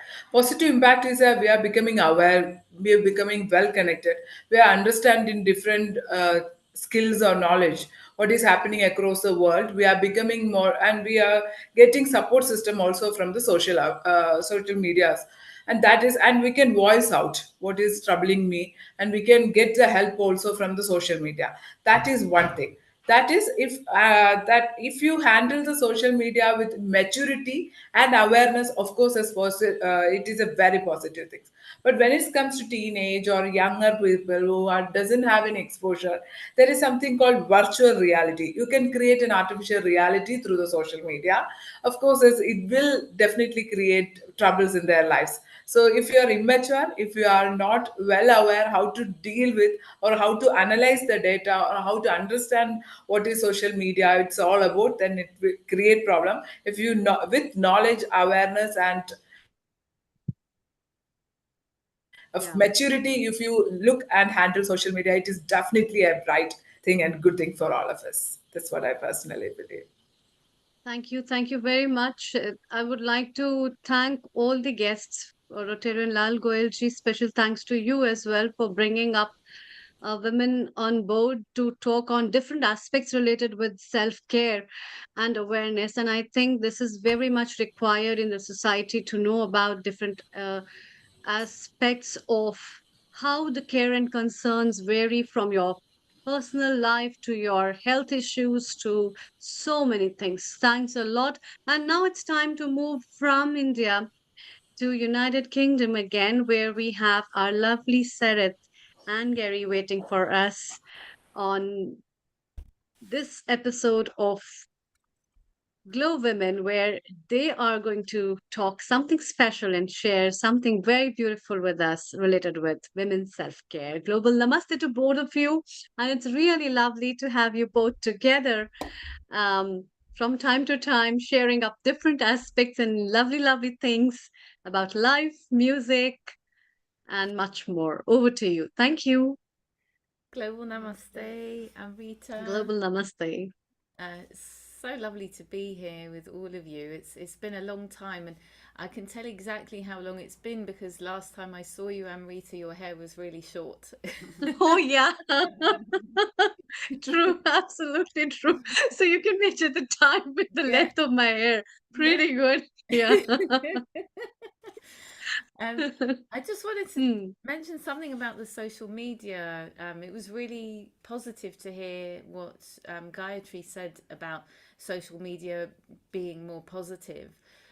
What it occurred to me to say was, I think it would be really good if we can help our young people and our children. Obviously, hopefully the young ones won't be on social media, but maybe we can guide our young people as to how to control their social media feeds so that they can notice when I look at more of this particular content, then I get more of it. And if I want to feel this way, I will need to control my feed to make sure that I get the positive content. Maybe we can, educate them. I mean, they're obviously a lot more tech savvy than many of us, but maybe they don't understand about how algorithms work to the negative. So that could be something positive to take forward. Did you want to say anything before we launch in? It's just lovely to be here and listen to you all speaking, and it's very exciting. And you go ahead and launch. Well, the first thing I wanted to share was that we haven't been around much lately, and part of the reason for that is I've been very busy escaping to the country. For a long time I was watching the program that's called Escape to the Country, thinking, I want to be one of those people who escapes and moves to the country. And finally, after months of looking for a job and looking for a home, my partner and I have moved to Suffolk, and that has made a huge impact on my well-being and on his well-being. And it occurred to me that one of the things I'd like to share with you guys today is the practicalities of self-care and well-being. Because I think for a long time, when I was setting up my mental well-being business and becoming, a very spiritual person, I really got deeply into spiritual practices and well-being practices and making sure that I had enough time to do them every day. And actually often they would take up a lot of my day, to the point where I realized if I'm having to do so much practice just to feel okay, then there must be something deeper that needs to change. And part of it was that I couldn't really get through a day without being outside or going to a park. And when I lived in London, I couldn't just walk out. I think it would take me about half an hour, 20 minutes to half an hour to actually see green, because we didn't have a garden. And I think that helped me understand finally, if that's the case, if for my well-being I need to be outside every day, A, we need a garden, or we at least need to be near nature, and B, if I am actually going to have a job rather than run my business, which I decided to put on the sidelines, I'm going to need to find a job that takes me outside. And it was a real pivotal moment, because I just thought, are there actually any jobs that I would like to do outside? But it was only once that I accepted that that was what I needed that things started to fall into place. I started looking for jobs in nature, and before I knew it, I was applying for a job with it's a charity that actually we work in the forest every day. And I got this job, and I'm now a Wellbeing in Nature facilitator. So what I do every day is about 4 or 5 hours a day, I'm in the forest helping people with their well-being, helping young people, adults, people with special educational needs, just to be in nature, to build skills, build their confidence and connect with nature. And I've only been able to get back into full-time work because I changed my environment. And I just wanted to share that because, we talk about all the practices we do and all the techniques and strategies, but sometimes it might just be as simple as a physical change. What is it about my reality, about my day-to-day, that is going to make my basic needs be more accessible?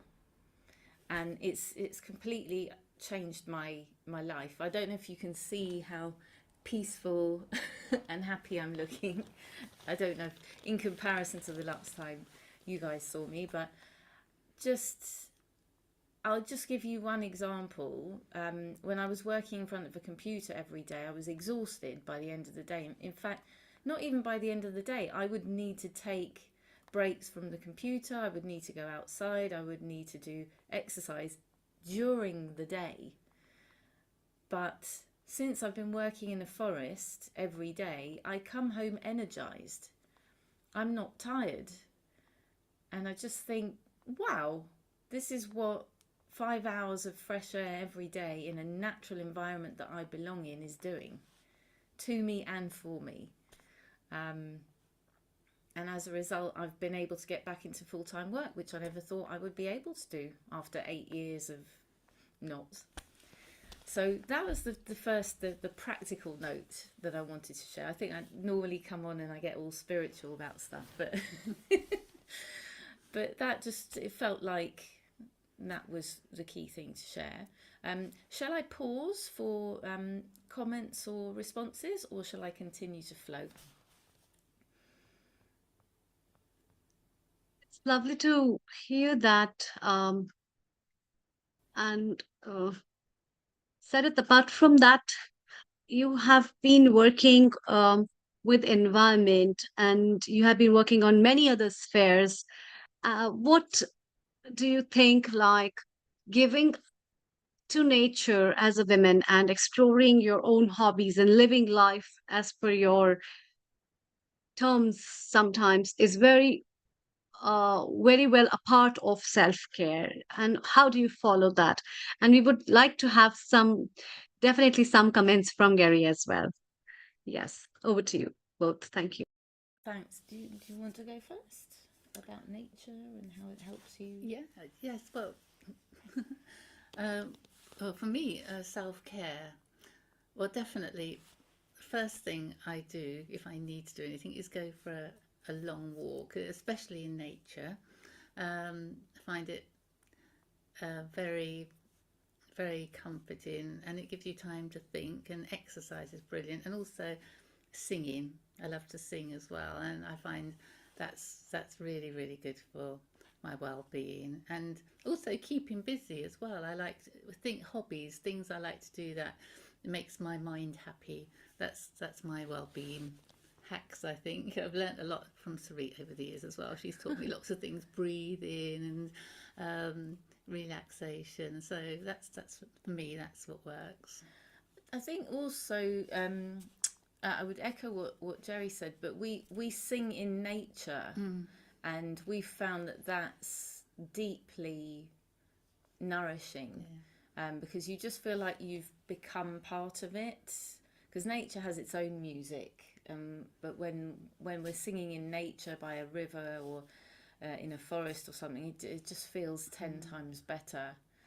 I also wanted to thank Heather for the little tree emoji she put up. That was really lovely.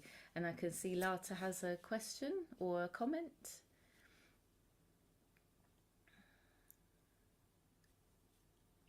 Do you want to unmute yourself, Lata? Can you raise your voice? I can't hear you really well. Sarit, can you hear me? Yes, I can hear you. Can you hear me? Yeah, a little low. Can you repeat? I'll hold the microphone up. Is that better? Better. Yeah. And I was just inviting Lata because she's raised her hand if she wanted to. Oh, of course. Yes. Unmute yourself, Lataji. Oh, she can't unmute herself for some reason.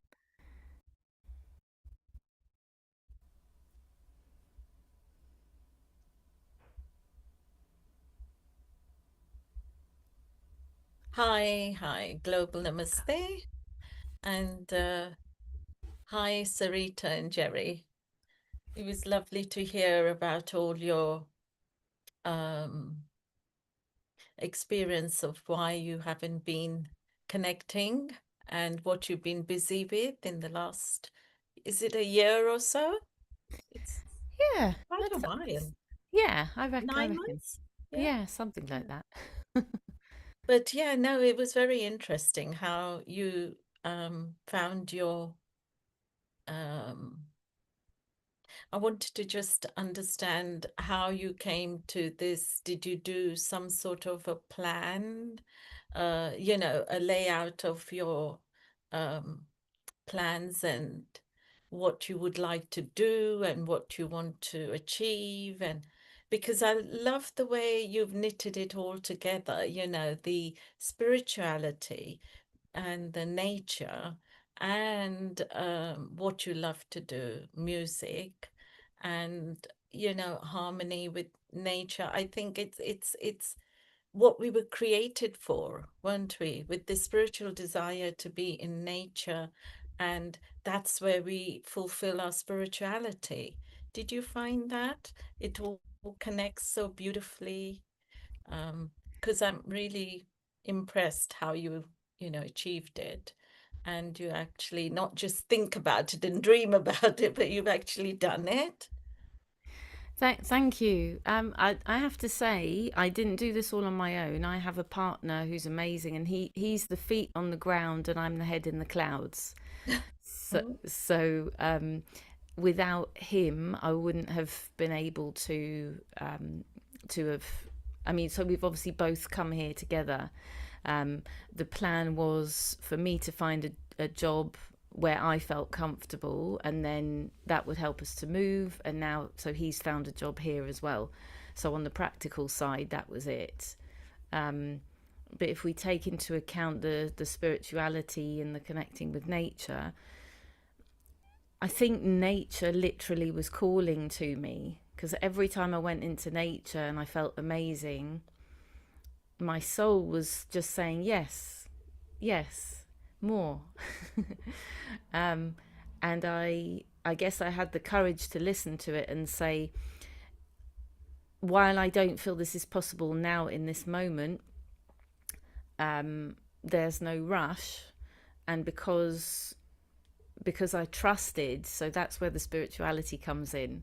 I had that trust that my soul would lead me to the right job, and that there would be a job that I could do full time. And actually, this job that I'm doing things that I never thought I would do. I'm climbing over fences. I'm chopping wood. I'm using an axe. I'm using a saw. I'm using my muscles in ways that I never thought that I would. So it's very empowering as a woman, because I think that I had in my mind, especially when I went down the spiritual path, that spirituality was making me weak and delicate. And I'm really grateful for this job, because it's helping me actually see how strong and resilient I am. And I'm quite excited to see how far that's going to go, because I keep challenging in my mind, like, can I do this? Oh, I don't think I can, but you know what, I'm going to try. And oh, look at that, I just opened this massive, huge metal container that needs mussels. And oh, I've carved a big wooden stake using an axe.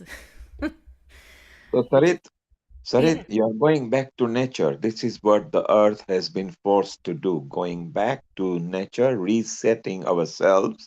We want to know more about it. Stay around you and Jerry, because we want both of you, because you are also very good spiritual, meditative singers as well. So stay around. Let's go for 10 minutes to Julie, who is waiting here as well. She was the next sessionist. Let's listen to her for 10 minutes. Then we're going to come back to you two, and we want to see you both smiling ladies. Tell us more about going back to nature. Julie, welcome to you, and a global namaste to you as well. And please unmute yourself, and let's see Global what you've got. namaste, Judy. Global namaste. Thank you for asking me back again.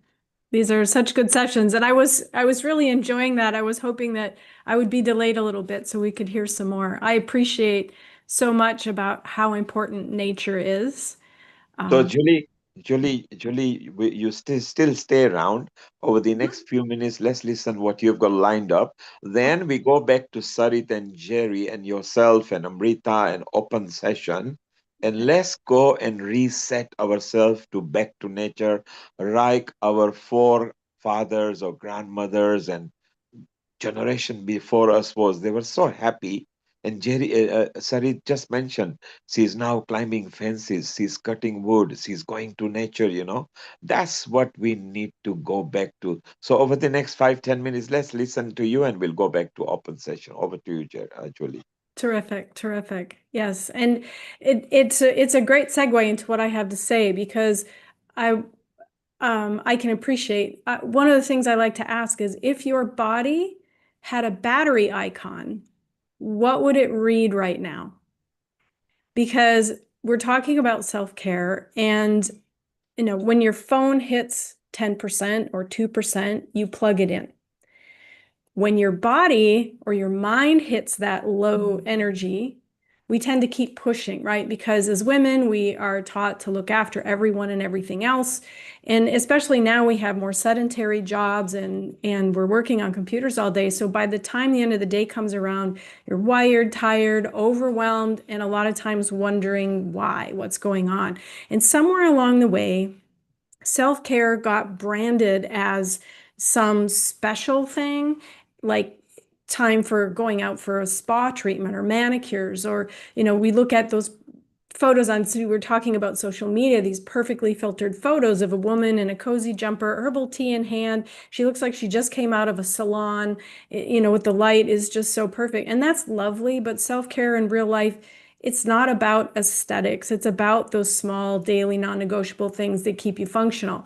And one of my favorite sayings is you can't pour from an empty cup, but pouring from a full cup doesn't help if you never fill it again. So I like to think about giving from the overflow, where there's lots left over to share with everybody else. And overflow is built on tiny moments. It's not about big things. It's about a few deep breaths, spending time in nature, getting some fresh air, a glass of water, a quick stretch, maybe appreciating the sunshine, a moment of gratitude, whatever it is. But the bigger secret to this, especially coming on the heels of talking about social media, is being present in those moments. Because if you're spending those moments sort of going through the motions and scrolling social media or thinking about the to-do list, then your nervous system isn't going to get that memo about time to relax and restore. And it's our busiest, messiest days when these moments are so important. They matter most. And it's a skill we have to build because it's not built into our culture. It's not built into our society. But the good news is it's trainable. We can do this in minutes, as much as we'd all love to move to the country and live in nature. It's not always immediately possible. So we can do things that are simple. And that's why I like to teach what I call a 5-minute care reset. CARE is an acronym. And it's just a simple way to top up your internal battery that actually fits real life, without having to get out the yoga mat and light candles. And even though those things are absolutely amazing, we don't always have that time on a busy day. So I look at self-care as maintenance. We take care of our cars, we take care of our homes, we take care of lots of things because maintenance, we know, keeps things running smoothly. We need to do that for ourselves instead of looking at it as a luxury. So I want to talk through the care reset quickly, and then I'll show you how to fit it into your day. So the C is for checking in. It's about naming your state in 3 simple words. If we can't acknowledge it, we can't help it, we can't support it, we can't fix it. So if you think right now I feel blank, blank, blank, a lot of times just articulating what's going on or taking a moment to really sense into what it is that we're feeling or thinking changes our state on its own, because instead of just leaving those emotions spinning in our head, in our heart, in our body, it really lowers that stress response and helps us decide how we're going to move forward. And by the way, this is also a great thing to do when you're feeling really good, because as humans, we're hardwired to focus on the more negative things as a part of our survival instinct. So when we can teach ourselves to focus on things that are positive too, we get more of what we focus on, so that can bring in more positive things for us. So that's the C. A is for anchor, and this is a 60-second breath. And I like box breathing here because it's a great way to stimulate your parasympathetic nervous system, the rest and digest part that we need. So it would be inhale for a 4 count, hold that for 4 count, exhale for a 4 count, and hold that for 4 count. Now, if we had more time, we could walk through this together, but it's something that people are often amazed at how relaxing it can be when they practice that. When you're doing that, think about softening your jaw, dropping your shoulders, and really exhaling thoroughly. Get rid of that stale air and bring in some good oxygenated air. So that's anchor. Then refuel. Now, there are 2 quick wins you can get here. Oftentimes, we lose our energy because we're dehydrated. We live in climate-controlled environments. We wear synthetic clothing. We eat food that may be processed and not directly from nature. In our ancestors' day, our food contained more water, so we got a lot of our daily need for water from the food that we ate, but we don't get that so much now. So a lot of times, just 2 or 3 good swallows of water can help just shift things and give you a quick win. And then the next thing is, we often reach for that snack to energize ourselves, right? I just need something to munch on, whether we're feeling emotional, feeling stressed, or feeling hungry because we didn't take time for a proper meal. I like to say add protein or produce to your next bite. Those are going to be things that are going to sustain you. A handful of nuts, a spoonful of yogurt, an apple, some carrot sticks, something that is going to fuel your body better. So that's the R, refueling. And then E is energize. And that is about taking one tiny action. Now, this is going to be a 2-minute thing. So you can stand and stretch, step outside and take that fresh air in, do a few squats, shake your body vigorously. Emotion is energy in motion. And a lot of times, because we tend to be more sedentary or still during our days, energy gets stuck, emotions get stuck. And when you change your physical state, you change that energetic state as well. And it can be a really quick thing. So, tidy your space for 2 minutes, go for a quick walk up and down the stairs. Motion will change your emotion. And then to make it stick, because this is all well and good, I can think care, then I have to remember what the letters stand for. And I don't know, I don't have time for this right now. What I love, there's a guy who teaches, he's written a book called Tiny Habits.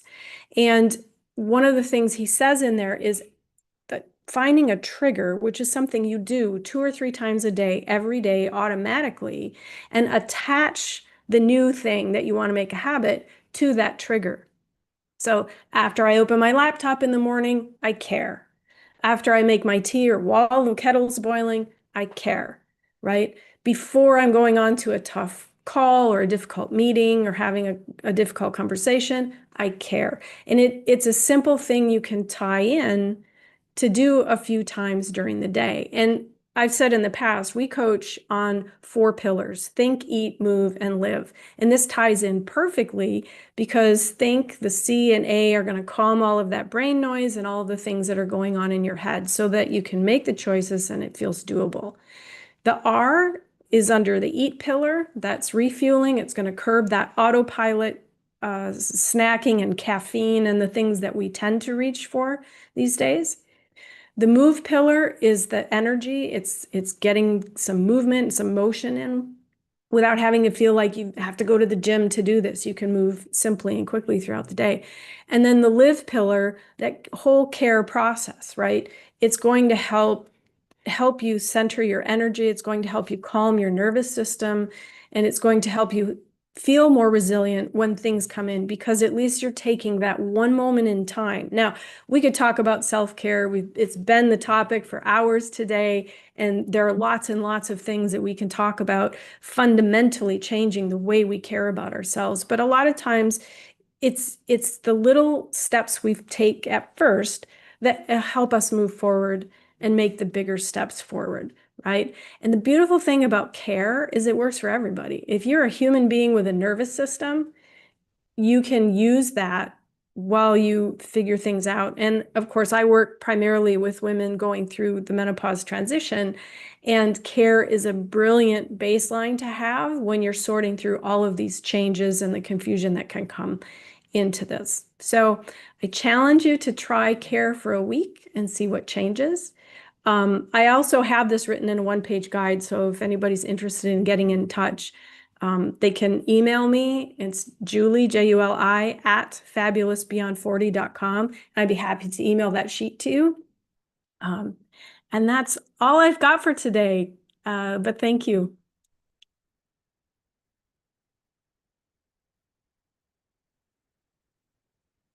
Any questions?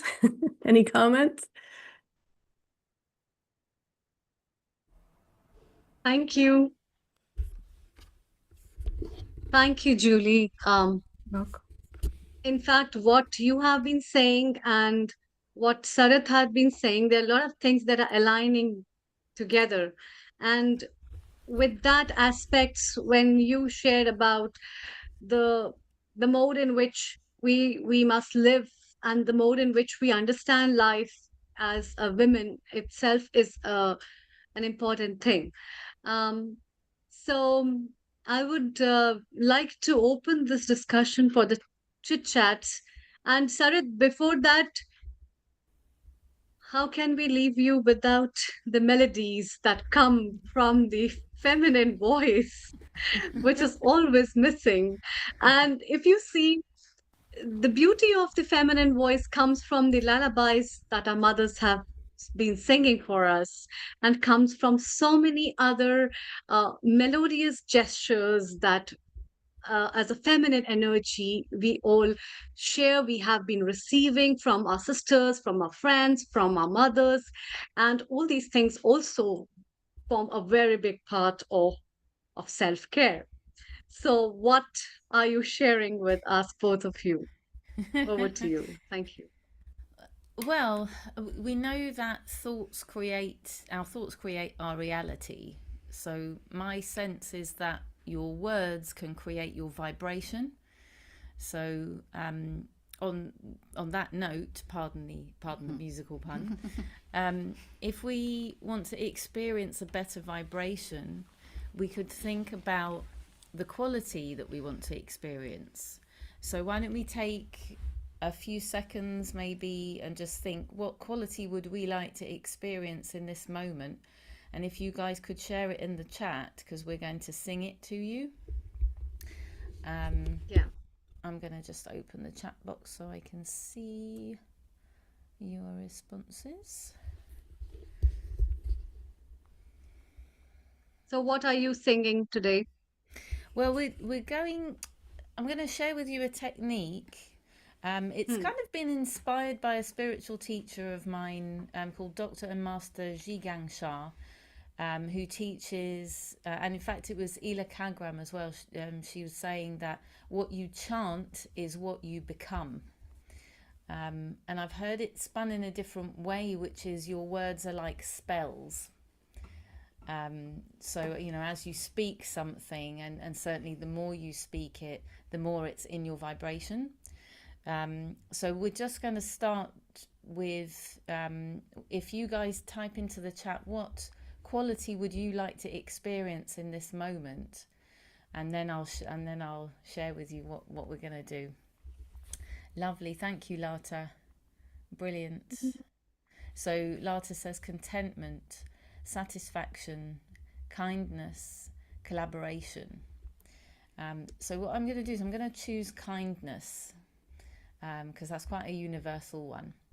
And if we think to bring the spirituality in, what would be the highest form of kindness is divine kindness. So we're going to sing the mantra, divine kindness, and we're just going to sing it over and over. And I invite you, if you want to sing it with us, it can be obviously on mute, and just feel the vibration in your cells. Just see if you notice a change in your cells, in the vibration of your body as we're singing it together. So shall I just start, and then if you... Yeah.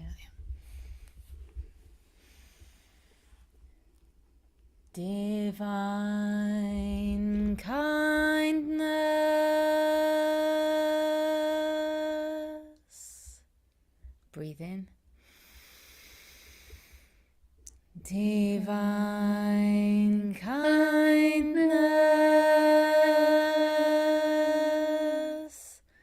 Breathe in. Divine kindness.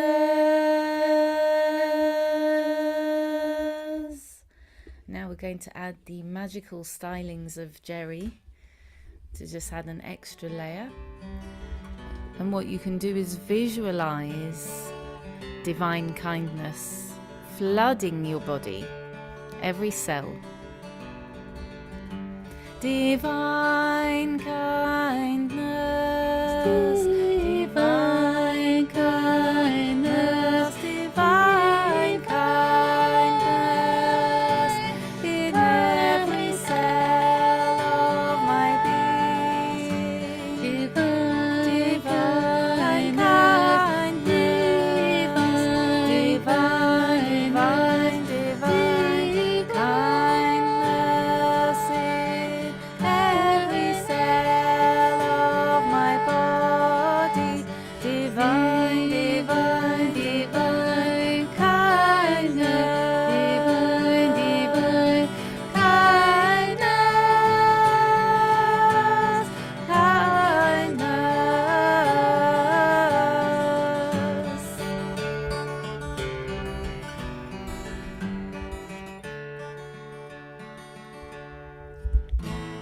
Breathe in. Now we've got another mantra.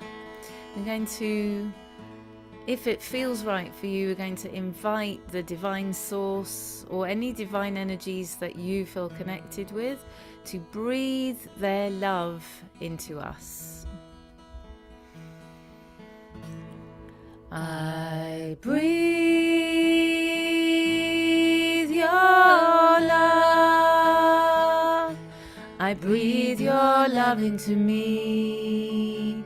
I breathe your love into me. I breathe your love. I breathe your love into me. I breathe your love into me. I breathe your love. I breathe your love into me. I breathe your love into me. I breathe your love. I breathe your love into me. I breathe your love into me. I breathe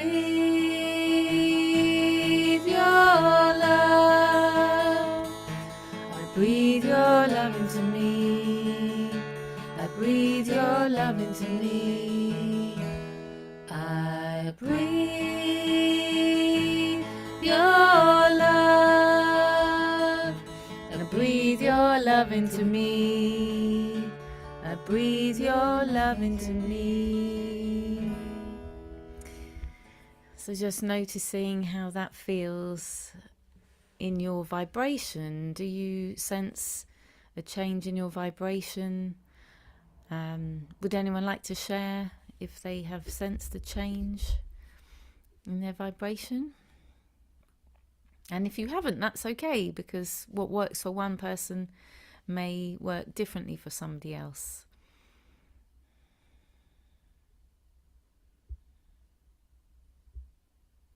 Go ahead, Anakul.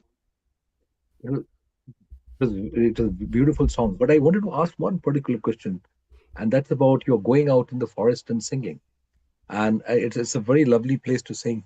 It is interestingly that I don't go out to the forest. It's usually when I was operating, I tend to hum around, and everybody say, "Mr. Goswami, you're really singing to enjoy your work." I said, "Of course, I'm enjoying it. That's why I'm singing." But I'm not aware that I'm actually singing. I just am humming. What do you find actually, if it's a cause and effect relationship? Is it the singing that gives you the peace, or it's when you're in peace that you sing? What are your thoughts? Well, so far, I mean, there's two things here. So there's the singing that Jerry and I do, and that's quite deliberate. So this was when I lived in London. I would go around to hers, and she has a lovely park at like overlooking her back garden. So we would just decide, right, today we're going to go and sing, and we would go by the river. And just sing, or maybe we'd go to our local park and stand at the top of the hill and sing sing to everyone. So I think that's more intentional. But I find when I'm in nature, when I'm doing my job, it does naturally just come from, it's like a rhythm. It's like a rhythm that takes over. I mean, I haven't as yet done it in front of other people at work. That's because I am quite mindful of the people that we work with, because they're coming for mental health. And sometimes singing can be a trigger for people. So I'm just kind of easing it in. And the times, maybe moments when I'm alone. So if I have to walk from A to B and I'm alone in the forest, that's when I'll sing. It's interesting to just. I want to let you know a little bit.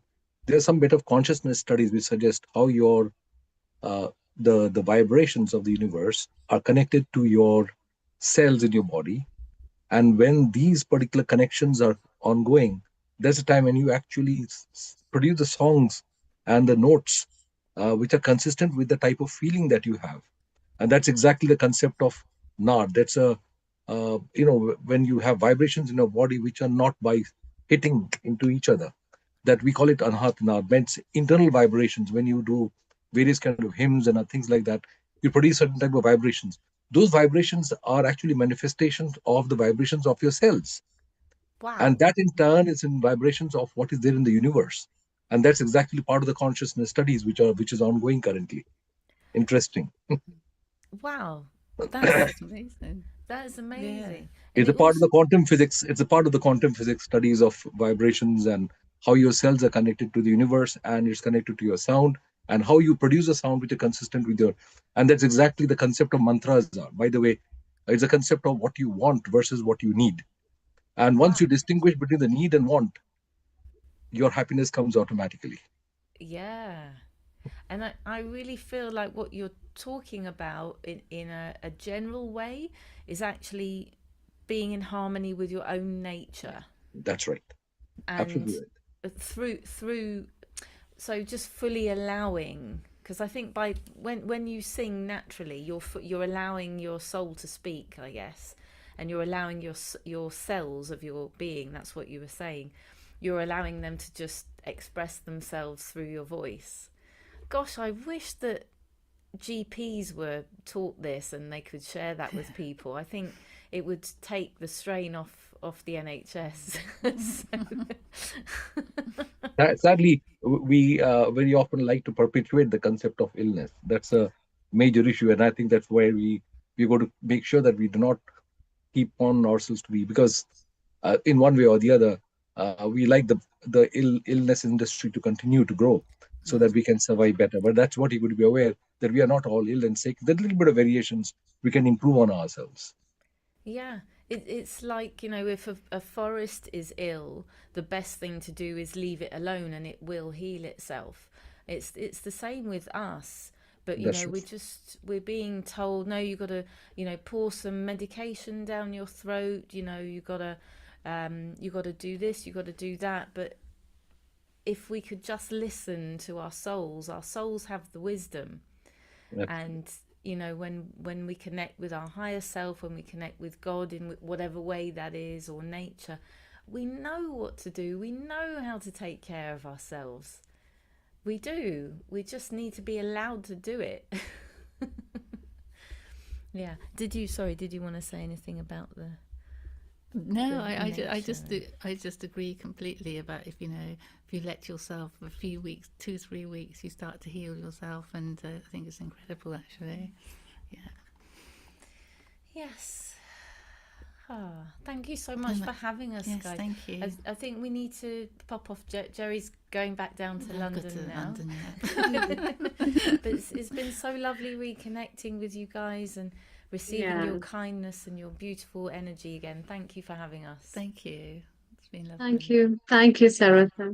Thank you, Guru. Thank you. Thank you, Julie, as well. It was really lovely to hear what you shared. I feel very aligned with what you shared. Thank you. Yeah. Thank you. Yeah. Julie, would you like to add something to that? I think, we talk about vibration and energy, and it's so important. And the truth is we think we learn these habits and we say these things to ourselves, and our minds are always listening. So whether that's energetic or spiritual or neurological, the truth is our brains are neuroplastic, so we can change our pathways in our brain by changing the words we use. So it's so well-rounded from whatever perspective you're looking at it. And stress, when we look at simple ways to unwind and re-engage our parasympathetic nervous system, a lot of it is self-imposed because we take in all of these messages and we have all of this information coming toward us all of the time. We have to learn, it's up to us to learn to filter it and choose what we let in, and then relearn how to speak to ourselves with kindness, because we take care of things we love. And if we can get to a place where we can experience that self-love, we're much more likely to take the time to do the things that we need to re-energize, to be healthy, to have what we say we want to give to everyone else. Right? It has to start from within. So I find self-care, self-love, self-acceptance, these are sort of the starting point for our GPS in life. Because if we don't have a starting point, we can't get anywhere. And then understanding what it is that we want, where we want to go, like the others were saying, and then that can give us what we want to work toward. And having those two things connected will show us the path.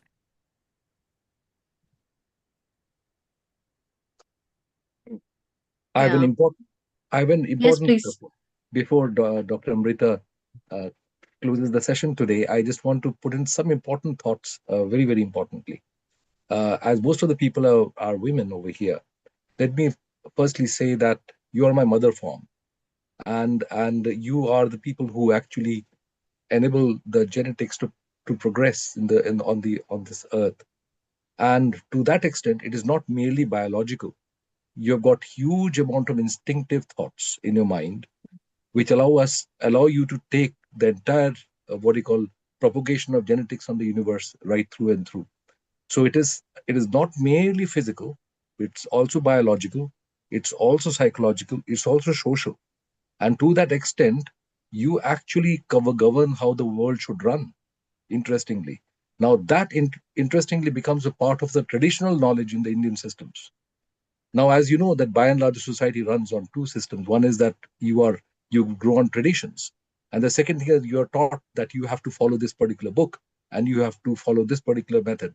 And one of the reasons when I've worked in various parts of the world, and obviously a large number of my patients are female patients, and I start wondering why is it that this particular person and a lady in Germany works differently from USA and differently in here in England and different from India. And it's interesting to note that much of it comes from the way the culture is developed. Mm-hmm. And what are the factors which work on the culture? There are two things I would like to introduce here. Firstly, I find that what you call women do not realize their importance in a particular society very often, and they sort of take it as something that we have to do as a particular thing. So the concept of so-called feminism, which has come into a very big way, has come and they have felt that they have to be in competition with men. There's no need for it. And that competition in physical form is going to get lesser and lesser as we come more into IT. So with the current what they call IT developments, these particular contradictions will go away to a large extent, because you'll be able to sit and work. You'll be able to order the things that you want to do on the computer system. So the concept of being physically powerful is going to go away soon. So hopefully that particular things will come more neutral. Number two is that there is no need to compete. I mean, women are women. You can't beat them. And on the other hand, there's no reason for. But there's one thing that I want women to work on, and I think it's very, very important, which is the cause of many, many issues, is not to enable boys in particular to seek gratifications very soon, because that's one of the reasons why many of the men have tried to do many things wrong in the community, try to seek their own gratification at the expense of the society or women.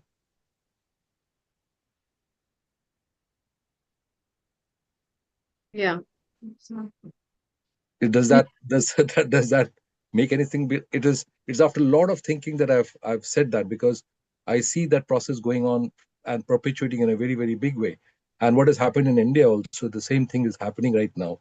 In the last 40, 50 years, there's been a lot of trying to imbibe the sort of feministic concept.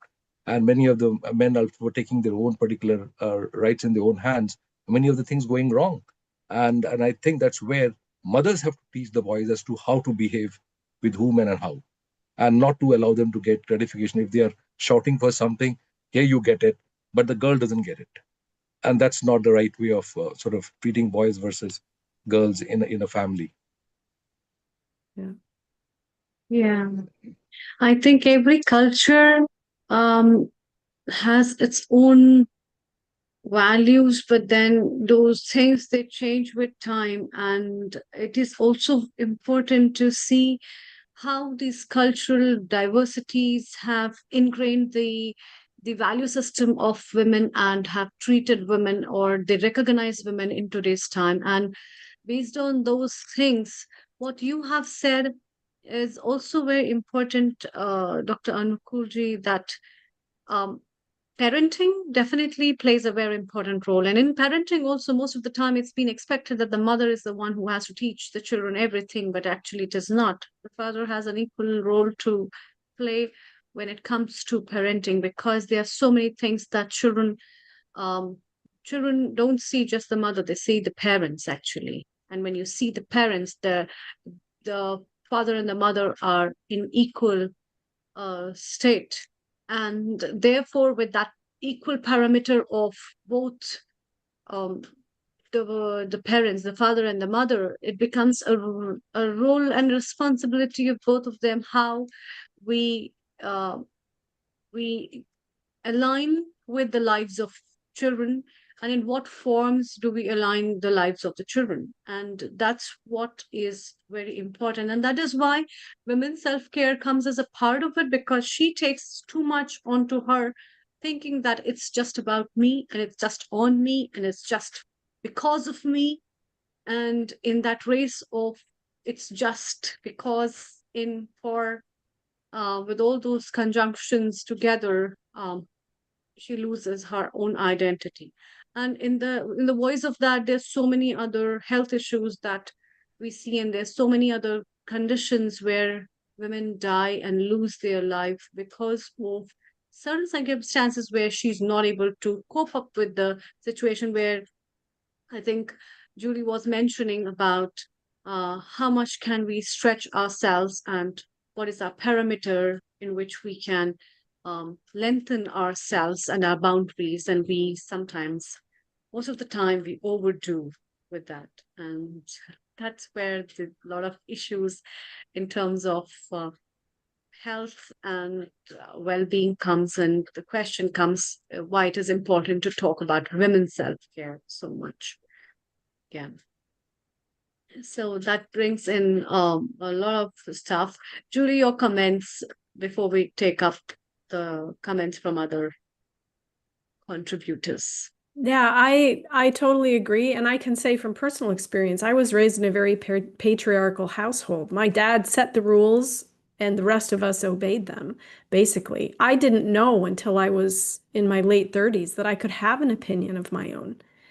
And it cost me a lot of growth throughout my life. Like I've always called myself a late bloomer because suddenly there's this whole other world I got to explore, and I got to start doing things that I wanted to do and figure out who am I rather than who I was told I was.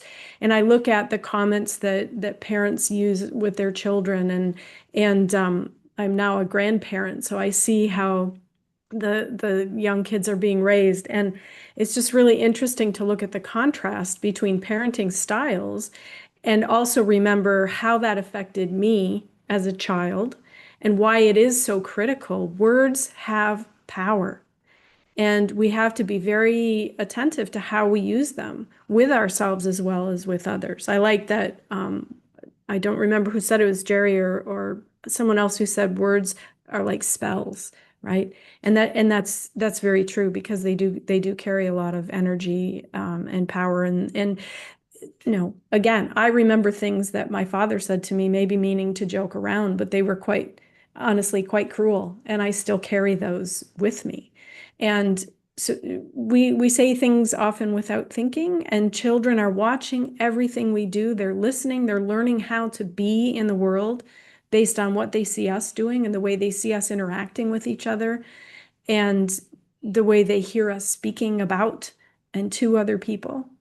So understanding that we can speak with kindness and shape children's lives in a positive way so that they grow up with confidence and feel secure in who they are, and they understand it's okay to be who they are. They don't have to conform to some mold that we've created for them. They get to just be. And I think that's a tremendous gift we can give future generations. Yeah, very right. You have been absolutely correct when you have been mentioning that. Dr. Anukul, you would like to say something? And either if you're around, we can have your comments too. It was really lovely to have your talk as well. I Lataji, think you want to say something? Yes, the yes, most important please. thing is sorry. The most important thing that I always felt is the woman still holds the most important role in the family because that's where the child comes in constant interaction with the mother first. And of course, as the child starts growing a little bigger, that's where the father has to can come in and interact in between.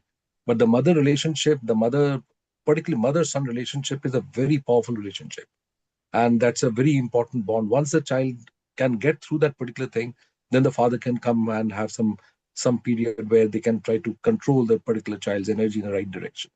So I think that's a very, and I always emphasize the ladies who come to the clinic is that you are the if the lady in the house collapses for any reason, if they are medically unwell, the house collapses. I mean, the entire family breaks to pieces. And that's why I say that every lady who comes in there, I, I cannot go for exercise, I cannot go for physiotherapy. He says, you must give at least 45 minutes to an hour and a half each day to rejuvenate yourself, because that's how you will demonstrate your love towards your family, not the other way around. Yeah, thank you for that, Nicole. That is true. But would you not agree then that really it's a partnership between a man and a woman and a husband and wife to understand the goal that they're trying to achieve? And the goal is trying to let the child be themselves and excel in what they're good, just like Julie said. And it's really the child watches that partnership, that teamwork, how it's working, the respect and the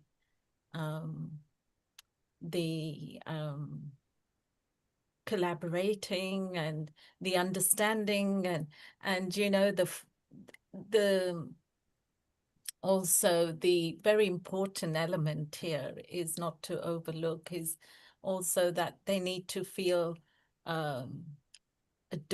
adoring each other and showing love for each other constantly, that it's their goal as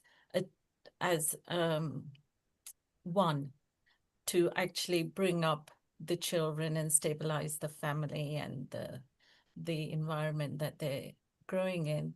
And I think that it's so beautiful because the male has the strength and the woman has the softness, and to find that, you know, how you sort of blend that is where the I think where the children really excel, when they see all this in practice and see it with their eyes and hear it with their ears and sense it.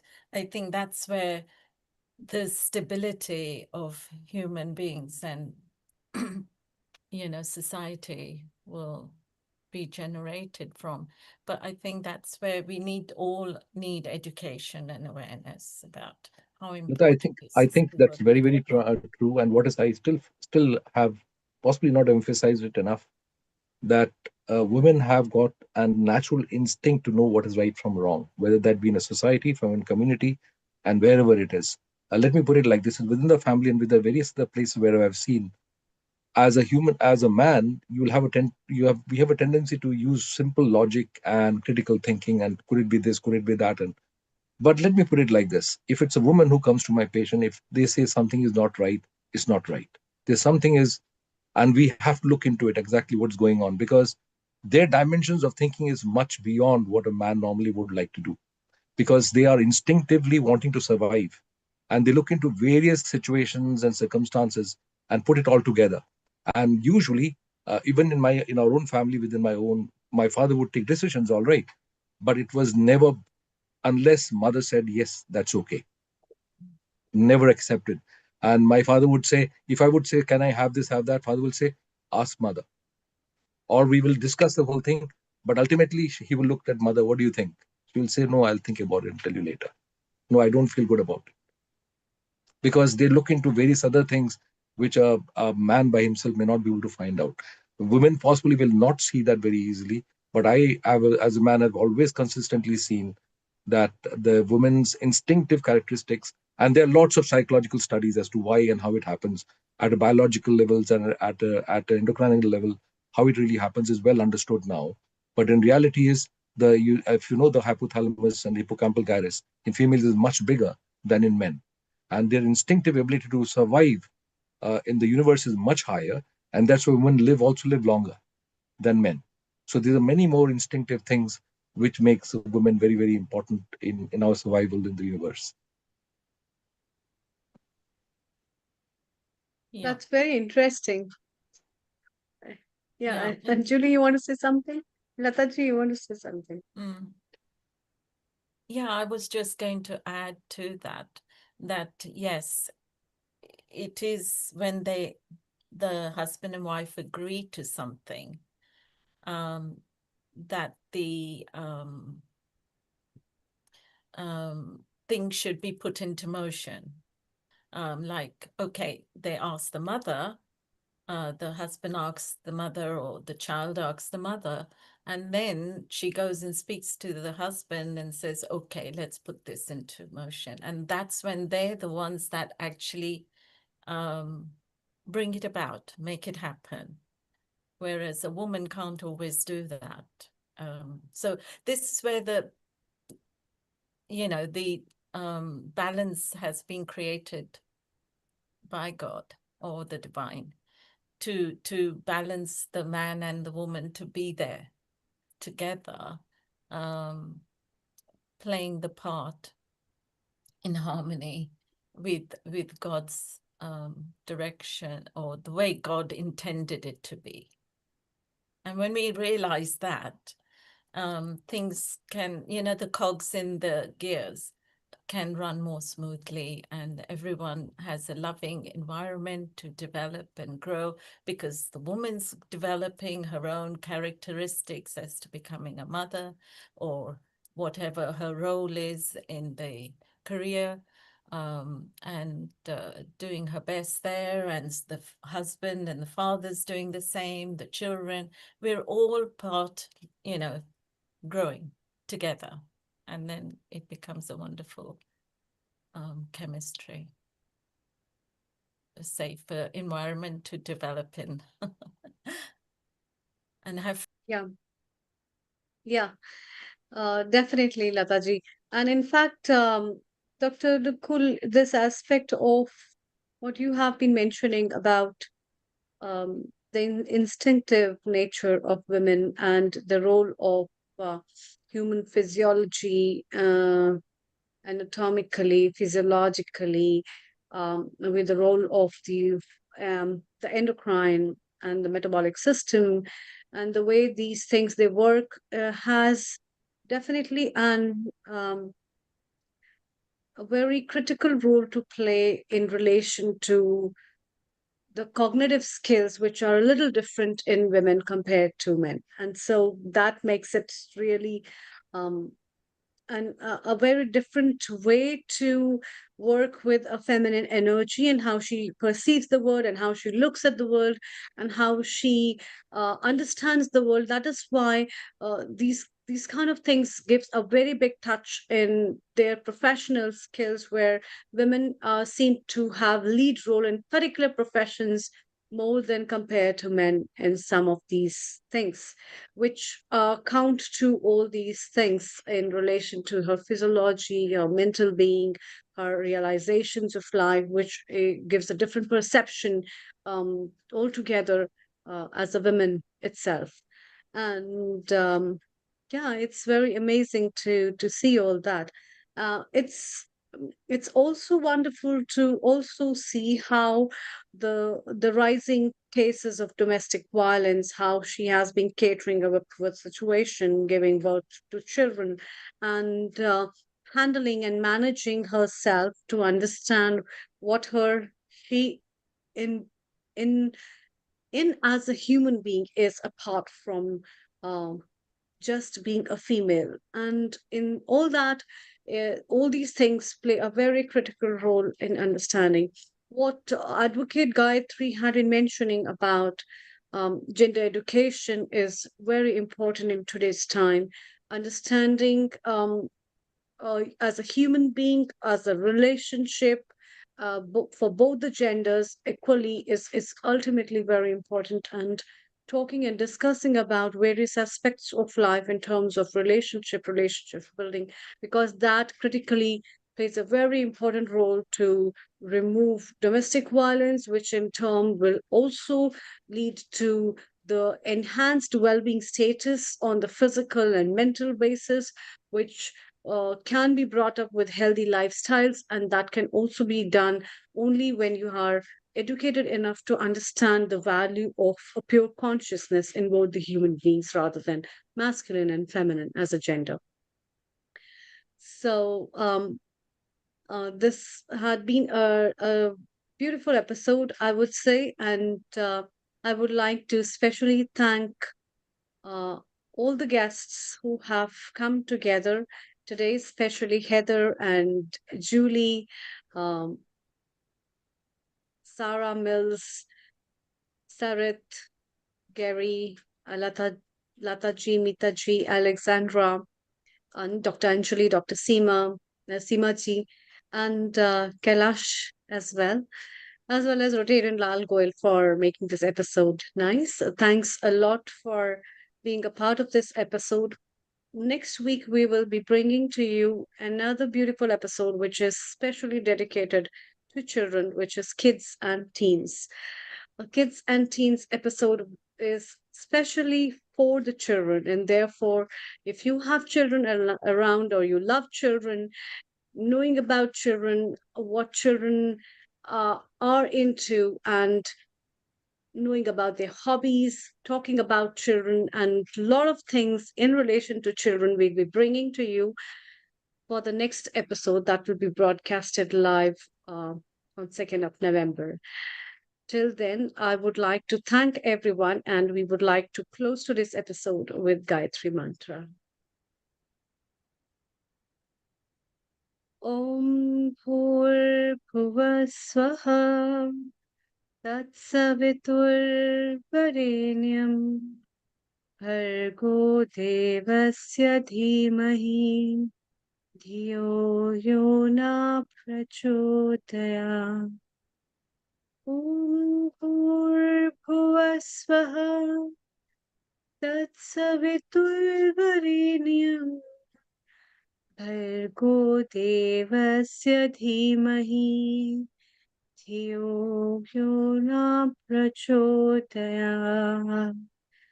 ॐ भूर्भुवः स्वः तत्सवितुर्वरेण्यं भर्गो देवस्य धीमहि धियो यो न प्रचोदयात् ॐ शान्ति शान्ति शान्तिः.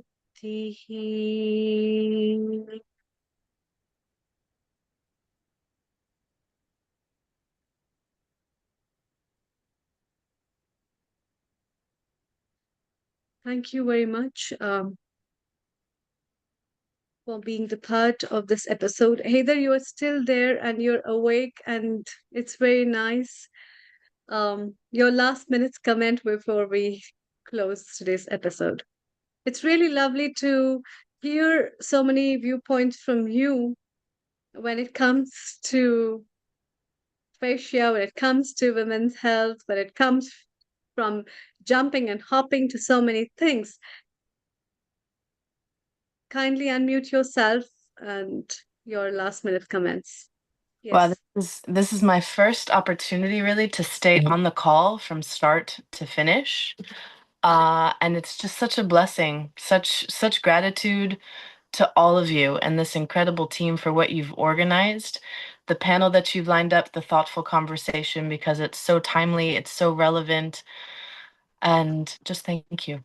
Pure gratitude. Thank you very much. Thanks a lot. Mitaji, you Amrita, want to still, say something? Amrita, we are Yes. still live. Carry on till I tell Yes. you we have stopped. Carry on. Yes. Yes. Mitaji, can we have your last minute comments as well? Yeah, thank you very much for a wonderful episode. Amrita, as always, I don't know what the time is at your end. We gained 1 hour. So I'm losing the count. It's 9.5 hours now. And Heather, we had peace prayer vigil at Surrey Heath Faith Forum in the town center with regards to the unfortunate incident which happened on Yom Kippur Day in Manchester. And all faith leaders were there. Unfortunately, I have sprained my ankle, so I couldn't go. But my thoughts are with your community, Jewish community, and we were meeting today in the center of Kimberley today. So as I speak, between 4 and 5, the vigil took place, and many public members as well joined. So faith leaders from Baha'i, Muslim, Christian, Jewish. Mitaji, as a woman, what are your thoughts? Sorry? Your last minute comment as a woman. I'm sorry, I missed it. Your last comments as a woman. Oh, sorry. Because Yeah. we have. I'm sorry, Amrita. The audio is very, very unclear, so I didn't hear you. My last comments. I think whatever we have spoken and expressed, all the presenters, we need to remember that we are still a nurturing clan, women, and we like to, our natural instinct is to nurture. So we like to look after other people more, and we have to, whatever we said, have to practice. Thank you. Thank you. Thank you very much. I'm deeply conscious of the fact that Dr. Amrita, it's 11:30 for you there at night. But I would like to contact Dr. Heather sometime, because I want to know how she manages to communicate her, pass her energy to the people that she sits with, wherever she's working the work, because that's the type of energy I need around my people. Oh, yeah. Me and Heather, we align a lot with a lot of thoughts. What I have been teaching my students and what she has been practicing. And it's like really lovely to have self-aligning people around. So, Dr. Anukul, I will make you connect with her. Correct. Not a problem. Yeah, Heather. Okay, thank you so much. Neil Kumar, thank you so much. And also Nishit Bhai. Should we move on to the next meeting, Neil Kumar, after this? If you're there?